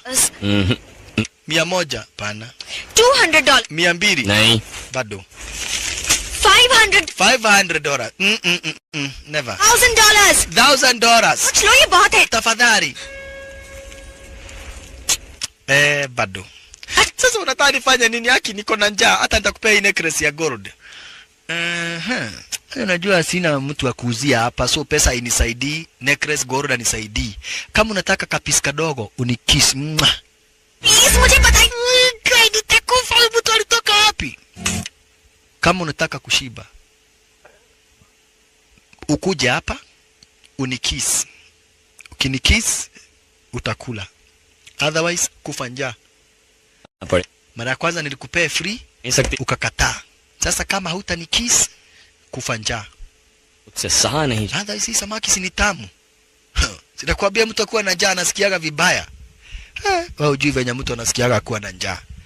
Lakini mtu ameshiba kama mimi, maisha inakuwa tu tamu. Haya, Manzi alimkiss akapatiwa samaki. Kukula na uchunge mifupa. Usikula na hiyo kiherehere. Sasa ndio jamaa ilibidi akisiwe ili apatiane samaki. Alright. Una yakaamushwa. Bibi milike wewe yako wapi? Akaambua sasa usinigoge tena. Mimi ukinigoga naendea kisu nikudunge. chukua simu, pigia babake, mwambie mtoto hapatikani. Security. Yai. Au ni mtoto wangu. Ai, gai, mimi nimekufa tayari, najua umeniua. Ati najua umeniua. Si ndio Manzi atapatikani. Nilikwambia kuanzia juzi, jana na leo hatujaimuona. Kwenye walienda Mayoro Nano, chenye wanafanya Mayoro Nano, chenye nitadu Mayoro Nano, amu Mayoro Nano kabisa. Mayoro P. Prakash Raj akatukwa na wazimu shisha. Akimajini mtoto wake hapatikani. Na mtoto wake sasa ndiye huyu jamaa wetu, mpaka anamlazimisha amvulie Kamulira na trouser. Cheke maneno. Jamaa siku hizi amejichacha. Manza amepatiwa underwear, akapatiwa trouser. We, fanya haraka. Sasa jamaa wetu amejifunika kishuka fulani hapa basi, sare kama hiyo. Amejifunga hapa basi kishuka design kama hiyo. Kisha mavazi yake yanafuliwa. Sasa na security akaanza kuambia, sasa mkikuja maoborezi yangu tafadhali mkuja na kila mtu chupa bilibili za podi. Kwa sababu already mimi nimeuawa. Nitawekelewa za tubu. Kai. Ile kugogwa nitagogwa woi. Right on time. Kutoka India, kutoka Hyderabad hapa basi upande wa India, akakuingilia Bangkok, Thailand shisha. Kiwa na machungu, Prakash Raj the multi-trillionaire. Security kitu gani? Wacha nikuambie. Unaniambia uniambie nini? Sasa ni operations za kutafuta manzi zianzwe mara moja kote Bangkok, Thailand. Manzi naye ndio ameleta Kamulira na shati na kila kitu. Mheshimiwa, oyo. Nguo mpaka nimepasi. Usiniite mheshimiwa, niite kipenzi. Okay, kipenzi mheshimiwa. Mwenye mali. Chukua shilingi 5. Mimi unilipe shilingi 5? Nogo. Leta please hiyo shilingi 5. Chukua hiyo shilingi 5. Okay, mkubwa, ndio hizi nguo zako. Kai ni maisha gani?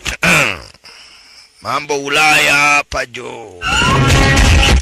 Speed kwenye kikosi cha Bangkok Police Force. Harakisha anataka kuweze kupelekwa kwa ma TV na kwa maroninga na kila gazeti iandikwe kuwa kuna msichana mmoja ametoroka wakiwa na jamaa moja, na sio kutoroka hapatikani. Kwa hivyo kadai wanadishi wote wa habari na wanahabari, na sio tu hapa basi kwa TV za kawaida, mpaka hapa basi bila shaka pale kwa DSTV weze kuchapishwa mara moja. Anataka kujua pale mtoto wake alipo. Kwa hivyo radio zote na TV zote lazima zitangaze kuhusu hapa basi kupotea kwa mwana wake. Prakash Raj, huyo ndiye mtoto wake wa kipekee. Na ndipo aliambiwa huyu mtu wenye wako na manzi lazima tuchunguze ni nani. Ndio wakaanza kuchunguza. Wakakuja kupata huyu jamaa alikuwa gerezani, ni criminal. Wakati huo cheki naye jamaa wetu, nifanya masaja ama ulie. Pole. Passport ya jamaa wetu ikapatikana.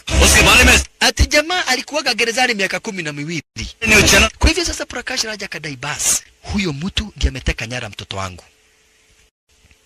Mtu ametoka gerezani. We. Geuka kuja hapa. Nipe kisi ya ulimi. Toa ulimi nje. Nataka unipe kisi ya ulimi. Nipe kisi ya ulimi. Nipe kisi ya ulimi. Wewe. Unataka kutoroka Uko na mbio? Toroka. Na manza katoroka. Cheki maneno. Huku jamaa wetu akamfuata. Nataka kisi ya ulimi. Nataka kisi ya ulimi. Wekwa kando. Unakataza nani kisi? Unakataza nani? Toka. Kaambia manze, sikiza. Siwezi nikakufanyia dhambi lolote lile. Lakini nataka ujue wewe ndiye sababu niko hapo upande wa Bangkok, Thailand. Nataka ujue ninakupenda yangu yote bila kujibakishia chochote.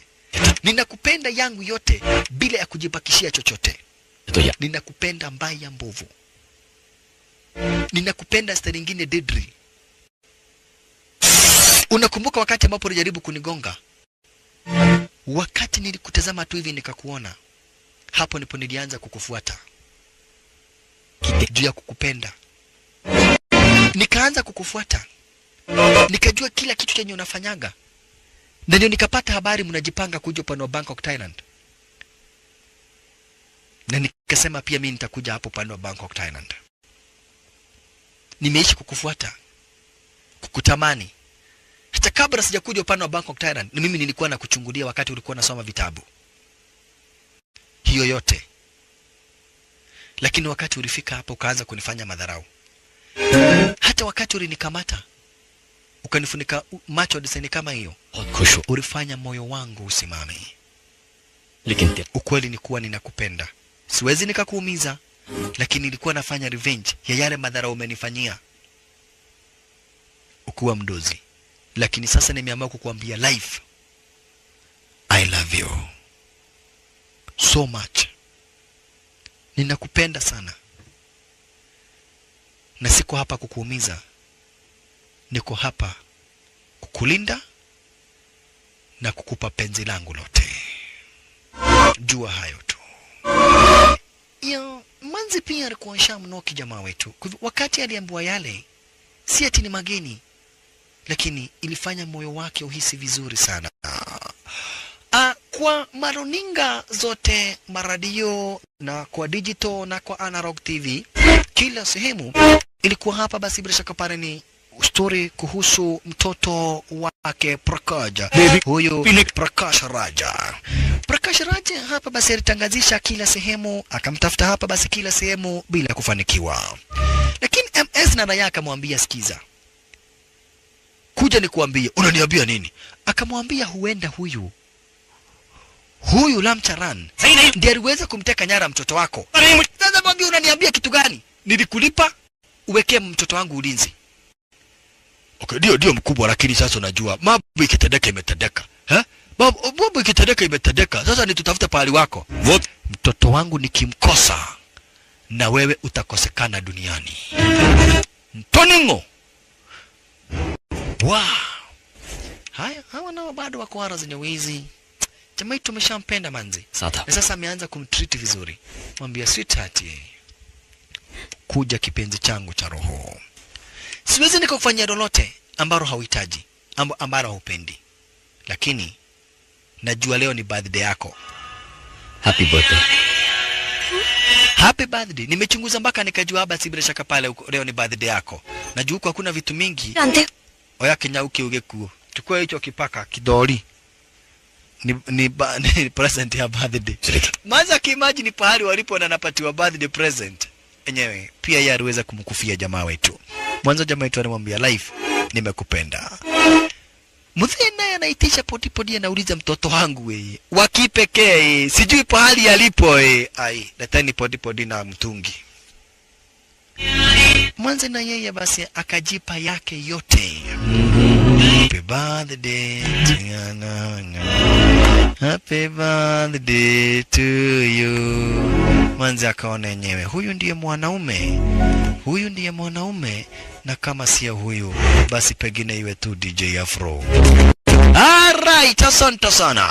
Wana polisi hapa basi waliweza kupigwa mwashiriano hapa basi na wakadai yenyewe huyu jamaa Richard kwa basi alikuwa criminal. Hakuwa hapa basi mtu anaweza fanya kitendo kama hicho. Nasikia mtu alikuwa jela. Hakuna mtu anaendaka jela kuwa mtu mzuri. Mtu amefungwa kifungo cha miaka 12. Kabla hajakuja kazi hapa huku kuchunguza Yubrale. Nataka kila pahali. Anataka kuua watu, sana kasirika. Prakash Raj nataka kuua watu shisha. Amejam Prakash Raj.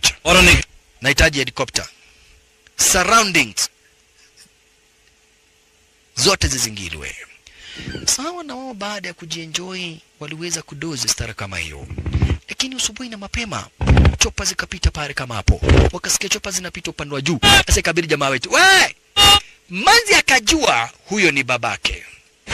Alimuita akamwambia, "Sikiza. Sasa we fanya hivi, wachana na mimi hepa. Babangu akijua umenikaribia, wacha kuniguza. Babangu akijua umenikaribia, wacha kuniguza. Anakuua." Anjaona. Najua ni mimi ninatafutwa, wewe hepa. Hepa. ये सच है कि मैं तुम Kipitu kamwambia kwa nini maisha yangu inakuwa ngumu namna hiyo.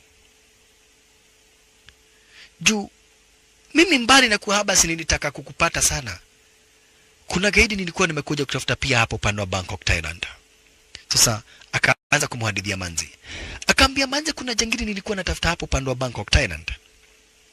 Jangili mwenye aliweza kuua mamangu na akaua babangu. Babangu alikatwa shingo hadharani mbele yangu, akauawa. Huyu jangili akaingia akaupiga mamangu visu na akaua babangu. Mamangu akaenda hospitalini. Kwa sababu ya mamangu nikakubali kuwekwa ndani miaka 12. Kuchomoka nikafahamisha mamangu amekufa. So nikaona chenye tu ambacho naweza nikafanya, nikimagine mateso yote yenye nimepitia, nikaona pengine nitafuta huyu gaidi nimuue. Nikaanza kumfuata. Nikaanza kumfuata huyu gaidi. Nikaanza kumfuata huyu gaidi pole pole. Siku nenda siku rudi, nikawa namfuata huyu gaidi. Jina lake ni Matubai. Nikawa namfuata siku nenda siku rudi kwa kuua babangu. Nikapata information. Matubai ab idhar nahi rehta. Na hii information nilipata basi nikiwa gerezani. Watu wa gereza ndio walinipatia information kuhusu Matubai. Wakanifahamisha Matubai ako Bangkok. Nimekuja Bangkok, nimemuinda. Nishajua mpaka pale ambapo anakuaga. Nikaamua kwenda kumuua. Nikaamua kumuua Matubai. Nikanunua bunduki. Mishoni ni kumuua Matubai kwa kuua mamangu na babangu. Hiyo ndio ilikuwa mishoni yangu, kumuua akufe kuna azikwe huyu Matubai. Nikakuja mpaka kwenye territory zake. Mwanzo ni mtu ambaye ako na ulinzi wa hali ya juu zaidi. Nikapata kumpata itakuwa ni vingumu. Kwa hivyo nikajua Matubai pengine umpate tu hapa basi bila shaka pale kwa virabu. Na ni rafiki yake sana Biko. Ni rafiki yake sana Biko. Kwa hivyo nikaanza kufuata Biko ili niweze kupata Matubai. Matubai kuna kirabu fulani ambao wanakujaga. Kwa hivyo nikakujua pale ambapo anakujaga, nikaenda mpaka pale penyewe. Na nikamuona. Hamna lingine sasa kumuona, nikaamua kumaliza. Nikaamua kumwangamiza huyu Matubai. In revenge kifo cha babangu na mamangu. Ndio huyu Matubai, jamaa wetu akamfuata. Nikamfuata vizuri sana tena zaidi Matubai. Nataka kumuua. Nikamfuata vizuri sana tena zaidi. Nikamuandama. Matubai nikamuandama. Akiwa chini ya ulinzi mkali zaidi wa magaidi wake. Na mimi namfuata pole pole. Hadi nikampata hadharani sasa live. Nikaamua kumpiga marasasi nimmalize. Kwenda kummaliza, akanispot kabla sijapuru trigger. Akaniona stara kama hiyo. Kwenda kumpiga risasi, akajificha na moja kati ya wale mamanzi wake.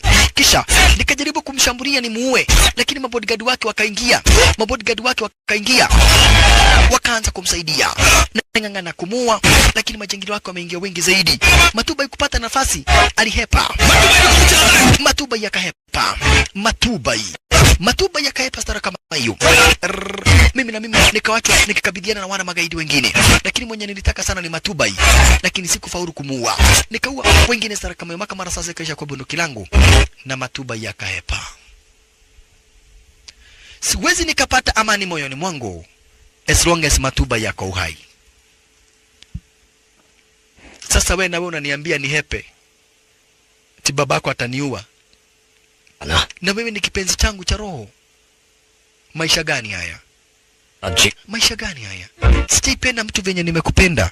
Sijawahi penda mtu design yenye nimekupenda. Na sasa unataka tuachane in the name of kuogopa babako. Lakini Manzi alimwambia ni ukweli. Babangu akijua tu tumekaa na wewe hizi siku hapa, kitakuwa kitanzi. Itakuwa noma sana. Lakini wakuwa wametulia stara kama hiyo. Picha za satellite zikarete pahali walipo. Prakash Raj alikuja na chopa na magaidi na meli na wheelbarrow na upepo. Amekuja mpaka na upepo. Cheki. Prakash Raj amekuja mpaka na upepo shasha. Imagine umekasirika mpaka unaenda unanunua upepo unakuja nayo shasha. Amekuja mpaka na upepo. Jamaa yetu anashindwa ni nini? Lakini ni majangili wenye wanakuingiliana zenye wezi. Magaidi wake Prakash Raj. Unakaa na mtoto wa Sonko, unakaa na mtoto wa mdozi. Siku 3, 4, 5, 6, 7. Ai, hata wewe umezidi nani? Prakash Raj ametuma majangili nako juu na chopa na kuangalia. Ramcharan. Kitanze shasha. Maskini wa Mungu. Jamaa wetu ni kuvamiwa. Atatie maisha yake mwanzo, hata yeye mwenyewe hajui hawa ni akina nani. Lakini kumetuma mamasenari. Chunga sana jamaa wetu. Chunga sana. Sana. Tena zaidi. Hapa kumetumwa masenari. Pata dundi. Na yeye wachono na mwanzo. Chono na manzi. Asante sana. Chopa nalo ndilo hilo juu angani. Weka bibi chini. Prakash Raj shasha. Mtoto wangu wa heshima. Maskini jamaa wetu. Oye. Maskini jamaa wetu. Ramcharan hajui nini ambacho kinaendelea. Ramcharan tija. Akakuingilia sasa hapa basi. Prakash Raj. Daddy waambie waachane na yeye. Waambie waachane na yeye. Huyu ni nani? Daddy waambie waachane. Huyu mtu amenisaidia. Tumekaa naye hapa siku hizo zote 7. Tumekuwa na yeye. Yeye ndiye amekuwa. Yeye ni mtu mzuri sana. Ninampenda. Ngojeni. Huyu mtu tumekuwa naye, mmekuwa na yeye siku 7 usiku na mchana. Usiku na mchana. Uwe yeye kabisa. Ikasemekana uwawe. Maskini wa Mungu. Wekelewa mgogo ya kichwa. Anawezaje kaa na mtoto wangu hizo siku zote? Kisha chopa juu. Ndozi amesema jamaa wetu auawe bila kuhurumiwa, auawe unyama, amalizwe kinyama. Hivi ndivyo Mdozi amesema. Jamaa wetu auawe. Maskini alifanywa unyama kabisa. Alifanyiwa unyama. Manza kabebwa. Kisha wakamwacha hali mahututi. Wakamwacha wakiamini amededi. Maskini jamaa wetu Ramcharan. Yaye. Hamna chochote ambacho Manza angeweza kufanya. Baada ya masaa 1, 2, 3, 4 wale mabishtaki walikuja kumchukua. Alikuwa hari mahututi, lakini kwa bahati ya Mwenyezi Mungu hakudedi. Babaki na Manza amejam. Mabishtaki walikuja wakachomora wote upande wa nje. Kuja kuambia Manza unawezaje kuwa na kitu kama hiyo? Mtoto wa mheshimiwa, mtoto wa tajiri. Mimi mtu tajiri namna hiyo. Angalia tumbo yangu. Hii sio uji. Hizi ni nyama za kuku na kuiro ndio zimejaa kwa hii tumbo. Alafu naenda unachukuliwa na mtu kama huyo. Mtu alitoka gerezani. Anakuchukua mnakaa naye wiki mzima, alafu naanza kuniambia tunampenda, ni mtu mzuri. Mtu mzuri kitu gani? Mtu mzuri ni mtu tajiri. Akamwambia daddy, sitaki kujua mambo kuhusu pesa zako. Huyo mtu aliokuwa maisha yangu. Hata akaokoa maisha yako. Nikiwa wapi? Hiyo ni plani yake, huyo ni mkora. Ndiye anatuma hao magaidi ili uone kama anakusaidia. Mtu amekuwa gerezani miaka 12. Daddy, I love him. Ebu rudia. Daddy. Ebu rudia na lugha yetu. Daddy. Ama gaye unyengole, amu esidai nyengole. Ati unasema nini? Nakwambia nampenda huyo jamaa. Haya. Unarudia na unasema tena. Akamwambia babake ninampenda huyo jamaa sana tena zaidi. Mutu, gera, mogoroki, gaidi, masikini. Unampenda nikiwa uhai. Ndio daddy. We, ulizeni huyo mtu wako wapi akufe. Ulizeni kama amekufa, sija kama amewacha akiwa uhai. Lazima akufe kabisa. Daddy, muue si muue, ninampenda na ni mtu mzuri. Unampenda, taona kama utapenda mtu amekufa. Wacha tuone kama mtu amekufa anapendwa. Uambia watu wa make sure wamemkatakata. Sio ati kumuua ya kawaida, wamemkatakata na wakapatia nyama zake samaki. Ili huyu mtu aachane naye. We, ako wapi huyu? Sanjana! Sanjana! Wapi? Manzi ameshachomoka amehepa. Hii ni dawa hii. Hii sio mapenzi, hii ni dawa. Manzi alihepa na akakuja kwa jamaa wetu. Sasa baada ya masaa kadha wa kadha, jamaa wetu hapa basi akadungiwa Ramcharan Teja akapigwa mawashiriano. Akaulizwa Vavarai, unataka nini na mtoto wangu? Jamaa wetu akadai mimi nikumpenda tunampenda. Akaambiwa sikiza. Kama uko uhai kweli wewe ni mtu ambaye uko na haja ya kukaa. Lakini I want to make you a deal. Kuna kitu najua unapenda sana. Nitakupatia. Na wewe uachane na mtoto wangu kabisa. Upande wa Hong Kong, kumbe huku ndiko naye hapa basi Matubai alitorokea. Matubai. Matubai akapata habari kwa yule jamaa ako missing na amehepa na mtoto wake Prakash Raj. Kwa hivyo akatuma magaidi kwemo hapa basi Biko. Akaambia kina Biko watafute hawa watu na wawateke wote wawili nyara. Mwanzo sasa anataka kumuua. Matubai anataka kumuua jamaa wetu. Kwa hivyo Matubai alituma magaidi wake kwemo Biko wakuja mteka nyara jamaa wetu. Na akawaambia anamtaka jamaa wetu akiwa uhai. Matubai anamtaka jamaa wetu akiwa uhai. Naye Prakash Raj wali make deal na Prakash Raj. Prakash Raj amletee kitu ambacho yeye anapenda sana. Kuna kitu ambacho huyu jamaa wetu hapa basi Ramcharan Teja anapenda sana. Ataletewa, but in one condition. Awachane na Manzi kabisa kabisa kabisa. That's a deal. Jamaa wetu alikubali. Mwanzo ukiona kitu kinafanya jamaa wetu kubali kumwacha Manzi, hapa basi is a very good deal. Warisikizana. Akaambiwa this is a very good deal. Wewe uachane na mtoto wangu na mimi nikupatie chenye ambacho unataka. Na akaambia Manzi. Kaambia Manzi sasa kuna kitu ambacho naletewa, kitu ambacho mimi napenda sana. Na babako atakuwa amenifanyia favor. Manzi anamwambia unaweza ni exchange na kitu chochote. Akaambiwa acha nikuoneshe ni kitu gani. Kitu ambacho nakubadilishana nacho. Mwanzo hata mimi siamini nitaletewa. Hata mimi siamini nitaletewa chenye nilipromisiwa na babako. Sasa jamaa wetu anangojea aone, hata nyinyi watazamaji najua mmegojea sana muone ni mkate inatoshana aje. Chani tuone ni mkate inatoshana aje ama ni chapati. Ama ni nyama ya kuiro. Okay, toa hiyo. Ni nini hii mtazamaji? Mamake Ramcharan Teja. Mamake hakudedi ya kuhai. Chima wetu ni kudanganywa, alidanganywa. Mamake yako uhai.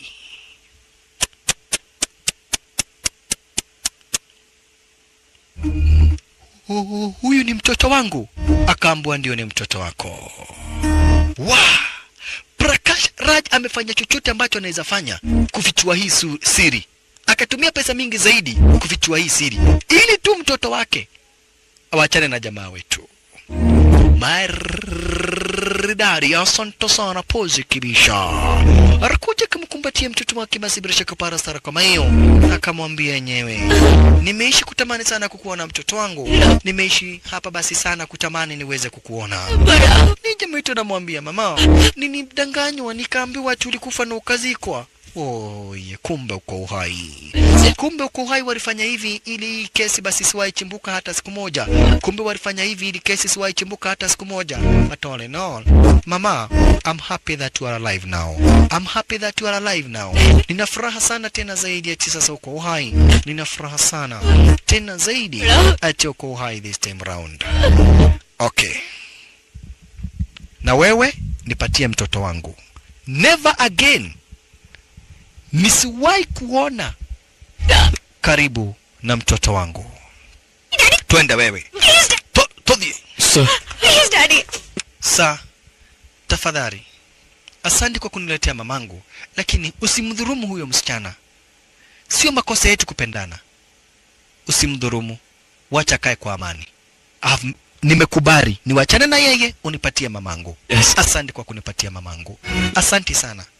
hata kama nampenda Manchester gani, nimeachana naye kwa sababu ya mamangu. Nilifungwa miaka 12 kwa sababu ya mamangu. Na sasa tena, asanti na kuinamia asanti tena zaidi. Na wachana na mpenzi wangu kwa sababu ya mamangu. Yeye tu ndiye familia niliyo nayo. Akaambia, unakumbuka ule anko yako mwenye tulipatia pesa ya hospitali? Huyo alijua kila kitu. Mwanzo aliongezwa hata pesa za ziada ili hii kesi iishe. Ndio hata wakamficha hapa basi mamako ili kusiwahi kuwa na evidence yoyote. Lakini sasa nimekusaidia kupata mamako, nimetumia pesa nyingi zaidi, kwa hivyo wachana mtoto wangu, wewe nenda. Chukua mamako, wachana mtoto wangu, wewe nenda. Asante. Mwanzo nasema hapo basi, uye daddy, nampenda huyu jamaa. Kai, kijana yangu, niwachilia mrembo mzuri kama huyo aende juu yangu na mimi nimezeeka. Kile kamwambia mami, nakupenda sana hata kama nampenda yule manze zaidi. Wewe ni mamangu, wacha aende. After all, ako mikononi mwa babake. Ni mapenzi yetu tu itavunjika, lakini hamna chochote kibaya ambacho kitaweza kutendeka. Wacha tu waende na yeye. Lakini mtazamaji, right on time, Biko na majangili wake hapa basi bila shaka pale Matubai. Majangili wake Matubai na Biko wakakuingilia. Sasa wakaanza kuwavamia kina Ram Charan Teja, wakuwa na Prakash Raj. Ram Charan Teja kitanzi hapa sasa. Sana na aya makusha kitanzi kikakuja kuanguka ara zenye wezi. Sasa tazama dogo brother mpenzi, mcheza maji shasha ai makusha Prakash Raj kutetea na akaona ukijana ako fiti. Hapa ndipo Prakash Raj alikuja kuona ujamaa wetu wako fiti, anamwekea manzi ulinzi manzi na yeye nini na mimi achenini na mimi wasi achenini na mimi chukua risasi ya mguu. Prakash Raj alipigwa risasi ya mguu. Sasa jamaa wetu kwenda kumsaidia Prakash Raj, manzi akachukuliwa. Walichukua manzi, hiyo ndio ilikuwa mishoni yao. Jamaa wetu kujaribu haba basi kwenda kwa cheki, manzi ameenda. Mtoto wa kipekee wake Prakash Raj, na Prakash Raj amepigwa risasi ya mguu. Absa, oi, iko nini? Wacha kuniita saa. Kuanzia saa hii huyo ni bibi yako. Nenda uokoe bibi yako. Sitaki hadithi, unasikia? Nenda uokoe bibi yako. Nenda ufuate bibi yako, nimekuruhusu muoe. What?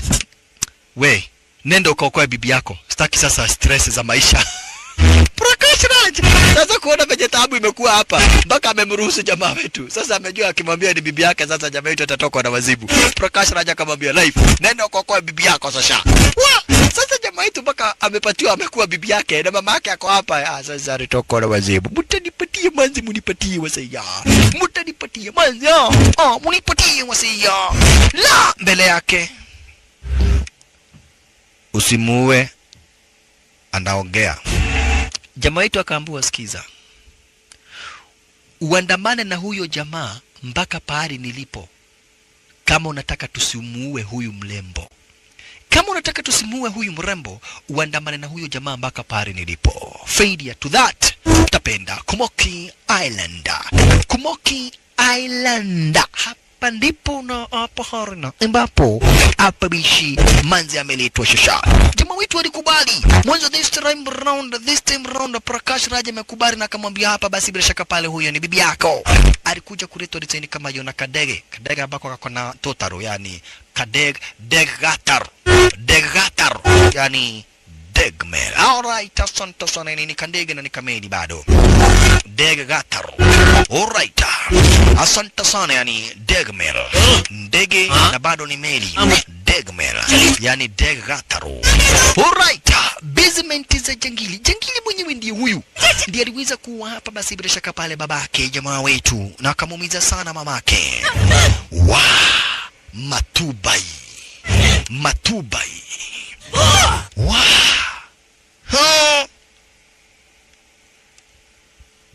na miaka usoga haraka. Juzi tu ulikuwa kipi? Juzi tu ulikuwa kipi, sasa ni mwanaume. Kamwambia siku hizi mimi hata sio mwanaume, mimi ni tiger, mimi ni mnyama na winda watu. Ati mnyama. Mnyama wa wapi? Sasa wewe unaweza kuwindwa ama kuwindana? Wewe ni mwindani, unaweza winda watu? Nikupatie nafasi tukuwinde. Mimi ndiye simba. Na wewe ni kapusi. Wewe ni kanyau kapusi. Hauna akili. Mimi ndiye simba Malala. Kamwambia kama wewe ni simba tuwindane. Tuwindane tuone ni nani ambaye ndiye simba. Tuwindane. Alichukua bunduki. Sema witani akawe. Kerwa ya miguu. Maskini wa Mungu. Akawekelewa marungu. Oye. Unasema lakini kumcheki anamwambia I am a tiger. I hunt people. You hunt people? A hunter? Uko na hakika wewe ni simba? Akamwambia mimi ni tiger. Tiger kamwambia sawa sawa. Sitakuwa hivi hivi. Nataka kukuachilia kwa msitu. Ukifaulu kuchomoka then nitaamini wewe kweli. Wewe ni tiger. Kashika. Go. Akaambia vijana wake nataka muwinde huyu mtu na mumuue. Biko anasema hapana wacha tumuue hapa. Akaambiwa nani mdozi? Ni mimi. Nimesema aje awachiliwe na asifunguliwe mikono awindwe. Enda. Tuone utaiga wako. Hala. Niko na watu 200 hapa. Wakawachiliwa. Why? Lakini sasa ameweza kuwekwa kwa msitu awindwe kama mnyama. Maskini jamaa wetu. Kama jeshi ya kimagaidi ikawachiliwa. Makosa. Kama jeshi ya kimagaidi ikawachiliwa. Wololo yaye. Mishale. Jeshi kimagaidi. Walalala. Wakiwa na mishare bwana. Hii ni kama jeshi ya kutoka upande wa Kapsasur. Ndio hii kama jeshi ya kuchomoka upande wa Kapsasur. Wololo yaye. Ayayayayaya. Cheki. Kama jeshi ya kutoka upande wa Kapsasur. Wae. Kama jeshi ya ukitaka kuipata utaipata pale kwa video ya Dan. Ndio hii. Bash. Kama jeshi ya Kapsasur. Wakiwa wamejihamu mbaya mbovu. Wamejihamu mbaya mbovu. Jamaa wetu ndiye huyu. Imesemekana awindwe au wawe. Kidogo. Mkuki. Hawakuonekana wakachukua maposition magaidi. Jamaa wetu sasa ambacho kinawasumbua ni kamba zenye zimemfunga kwa mkono. Kamba zenye amefungwa nazo kwa mkono. Manza kupanda ravasha. Sasa hapa hamuna lingine. Ruka design kama hiyo kisha la jangili wa kwanza rusha. Akakata kamba. Bash. Kuja kibande hii. Sasa kamba mikono nimefungua. Nimefunga kamba mikono. Jungeda. Kumalizwa. Kama ujue. Kumalizwa. Lele jamaa wetu sasa amekasirika. Kioko modhokoi. Kumalizwa. Lele. Jamaa wetu wataki mchezo fast akafungulia manze. Sasa tuwahepe shasha. Position. Duncan Kunyamba aliwekwa kisu katikati mwa shingo stara kama hiyo. Duncan Kunyamba. Haya. Duncan Kunyamba ni wewe. Oi. Biko. Huyu mtu sio venye tunafikiria. Huyu mtu ni mdedri. Sasa ni wakati ambapo hapa basi Matubai ameanza kuona mambo sio mazuri sasa Matubai. Bado atumie wale magaidi wake. Kama jeshi ya Kapsasur. Kapo. Jamaa wetu akachukua kitambaa akajifunika stara kama hiyo. Nikiwa nimepatiwa bibi mcheze na mimi. Ram Charanteja. Wasee. If you are looking for a war, I'm gonna give you a war you'll never forget. Kama mnataka vita, wasini tuwafanyia kitendo ambacho hamtawahi sahau. Jamaa wetu kwanza akawarushia nyuki. Cheki maneno. Imagine mtu anatupiga paka na nyuki. Aliwarushia nyuki. Kisha akakuja na moshi. Moto, iliwa sasa nyuki huaga basi hazifuati, zinaogopa sana moshi. Nyuki shasha. Akakuja na nyuki hapa basi bila shaka pale nyuki zinapotea. Kisha akachukua pikipiki. Akamuita Matubai. Wacha ujiga.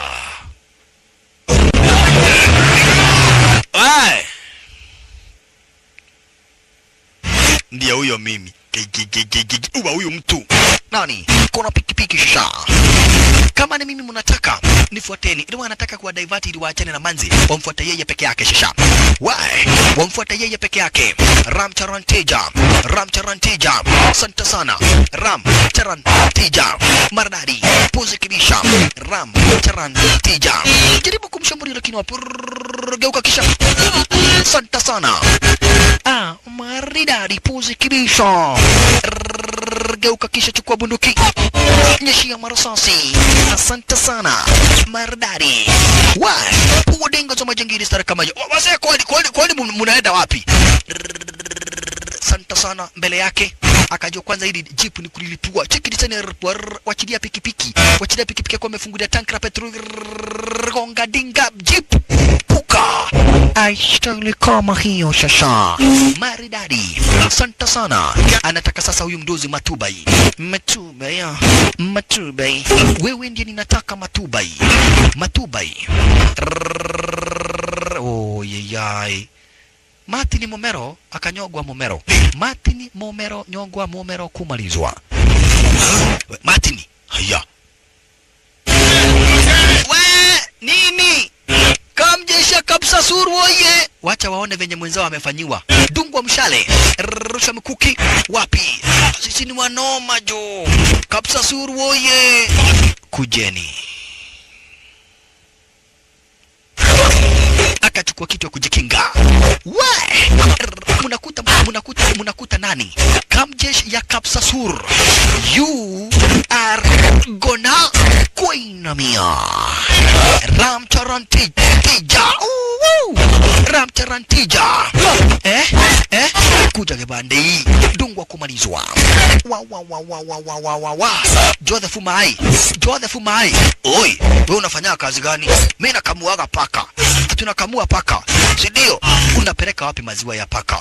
Nakamuaga na kunywa. Hey. Unafanya kazi ya kukamua paka haya. Hutaikamua tena. Kumbe manza inaonekana na jangili moja. Wewe unafanya kazi gani? Mimi nachinjaga siafu. Unachinja siafu ya nini? Ili tu nione nimechinja kitu. Okay, usiwahi chinja siafu tena. Manzi bado anafuatwa. Mbele yake Biko. Biko ameishi kutamani kumrepu huyu manzi. Biko sasa venye alifanywa kwanza wekwa kando kisha kumalizwa. Biko kisu daga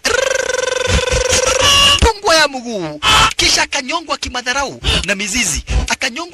na mizizi kisha akarushwa disaini kama hiyo. Mdozi alisikia ndio huyo mimi. Haya. Biko umekufa, si ndio? Si unifuata. Ai wewe, kwani wanaua watu na wanaiba? Biko, umeuawa na unaibiwa. Biko, umeuawa na unaibiwa. Kwani sasa wanakupeleka wapi? Mbele yake Charan akuwa amejifanya matope. Uko wapi wewe? Akaona matope imekuwa na macho. Matope iko na macho. Haya. Matope iko na macho kwetu ni bali Hamsa Kebera. Jamaa wetu amejipaka matope. Bash. You killed my father. Now it's payback time. Leleka. Hepa ni kuwinde. Come on. Hepa ni kuwinde. Hepa. Dole. Yublali Hamsa Kebe akachomoka nyau. Cheki manino. Chomoka unyoya stara kama hiyo shisha. Elele ya ye. Chomoka mbio shisha. Jamaa wetu nakuja mbio. Unahepa. Wekwa kwa maji stara kama hiyo. Kisu kando. You killed my father. You wounded my mother. You imprisoned me. Ukafanya nikae gerezani miaka 12. Wewe kichwa. Kidewa madondi kafu tena kimadharau. Magoti roging na maru. Jamaa wetu hataki mchezo. Inaitwa Sweet Revenge kisha speed kama lile kamba lake lile daga lake sura kama hiyo. Asante sana upande wa chini. Unakumbuka venye aliua babangu? Ukashika yeye mkono. Ukauma daga ukamfunga mkono stara kama hiyo babangu, na ukamvunja mkono. Hivyo ndivyo alifanya babangu. Kisha ukamfunga mikono upande wa nyuma. Hivyo ndivyo alifanyia babangu. Kisha ukachukua kisu ukaanza kumtisha design kama hiyo. Hivyo ndivyo alifanyia babangu. Kisha ukamchinja shingo kama kondoo. Vivyo hivyo ndivyo hata mimi nakufanyia. Ukamchinja shingo pole pole tu. Gai woye, kata tu mara moja nikufe. Ile uchungu mtu anasikia. Uchungu ni chungu sana. Yummy. Hivyo ndivyo babangu alisikia.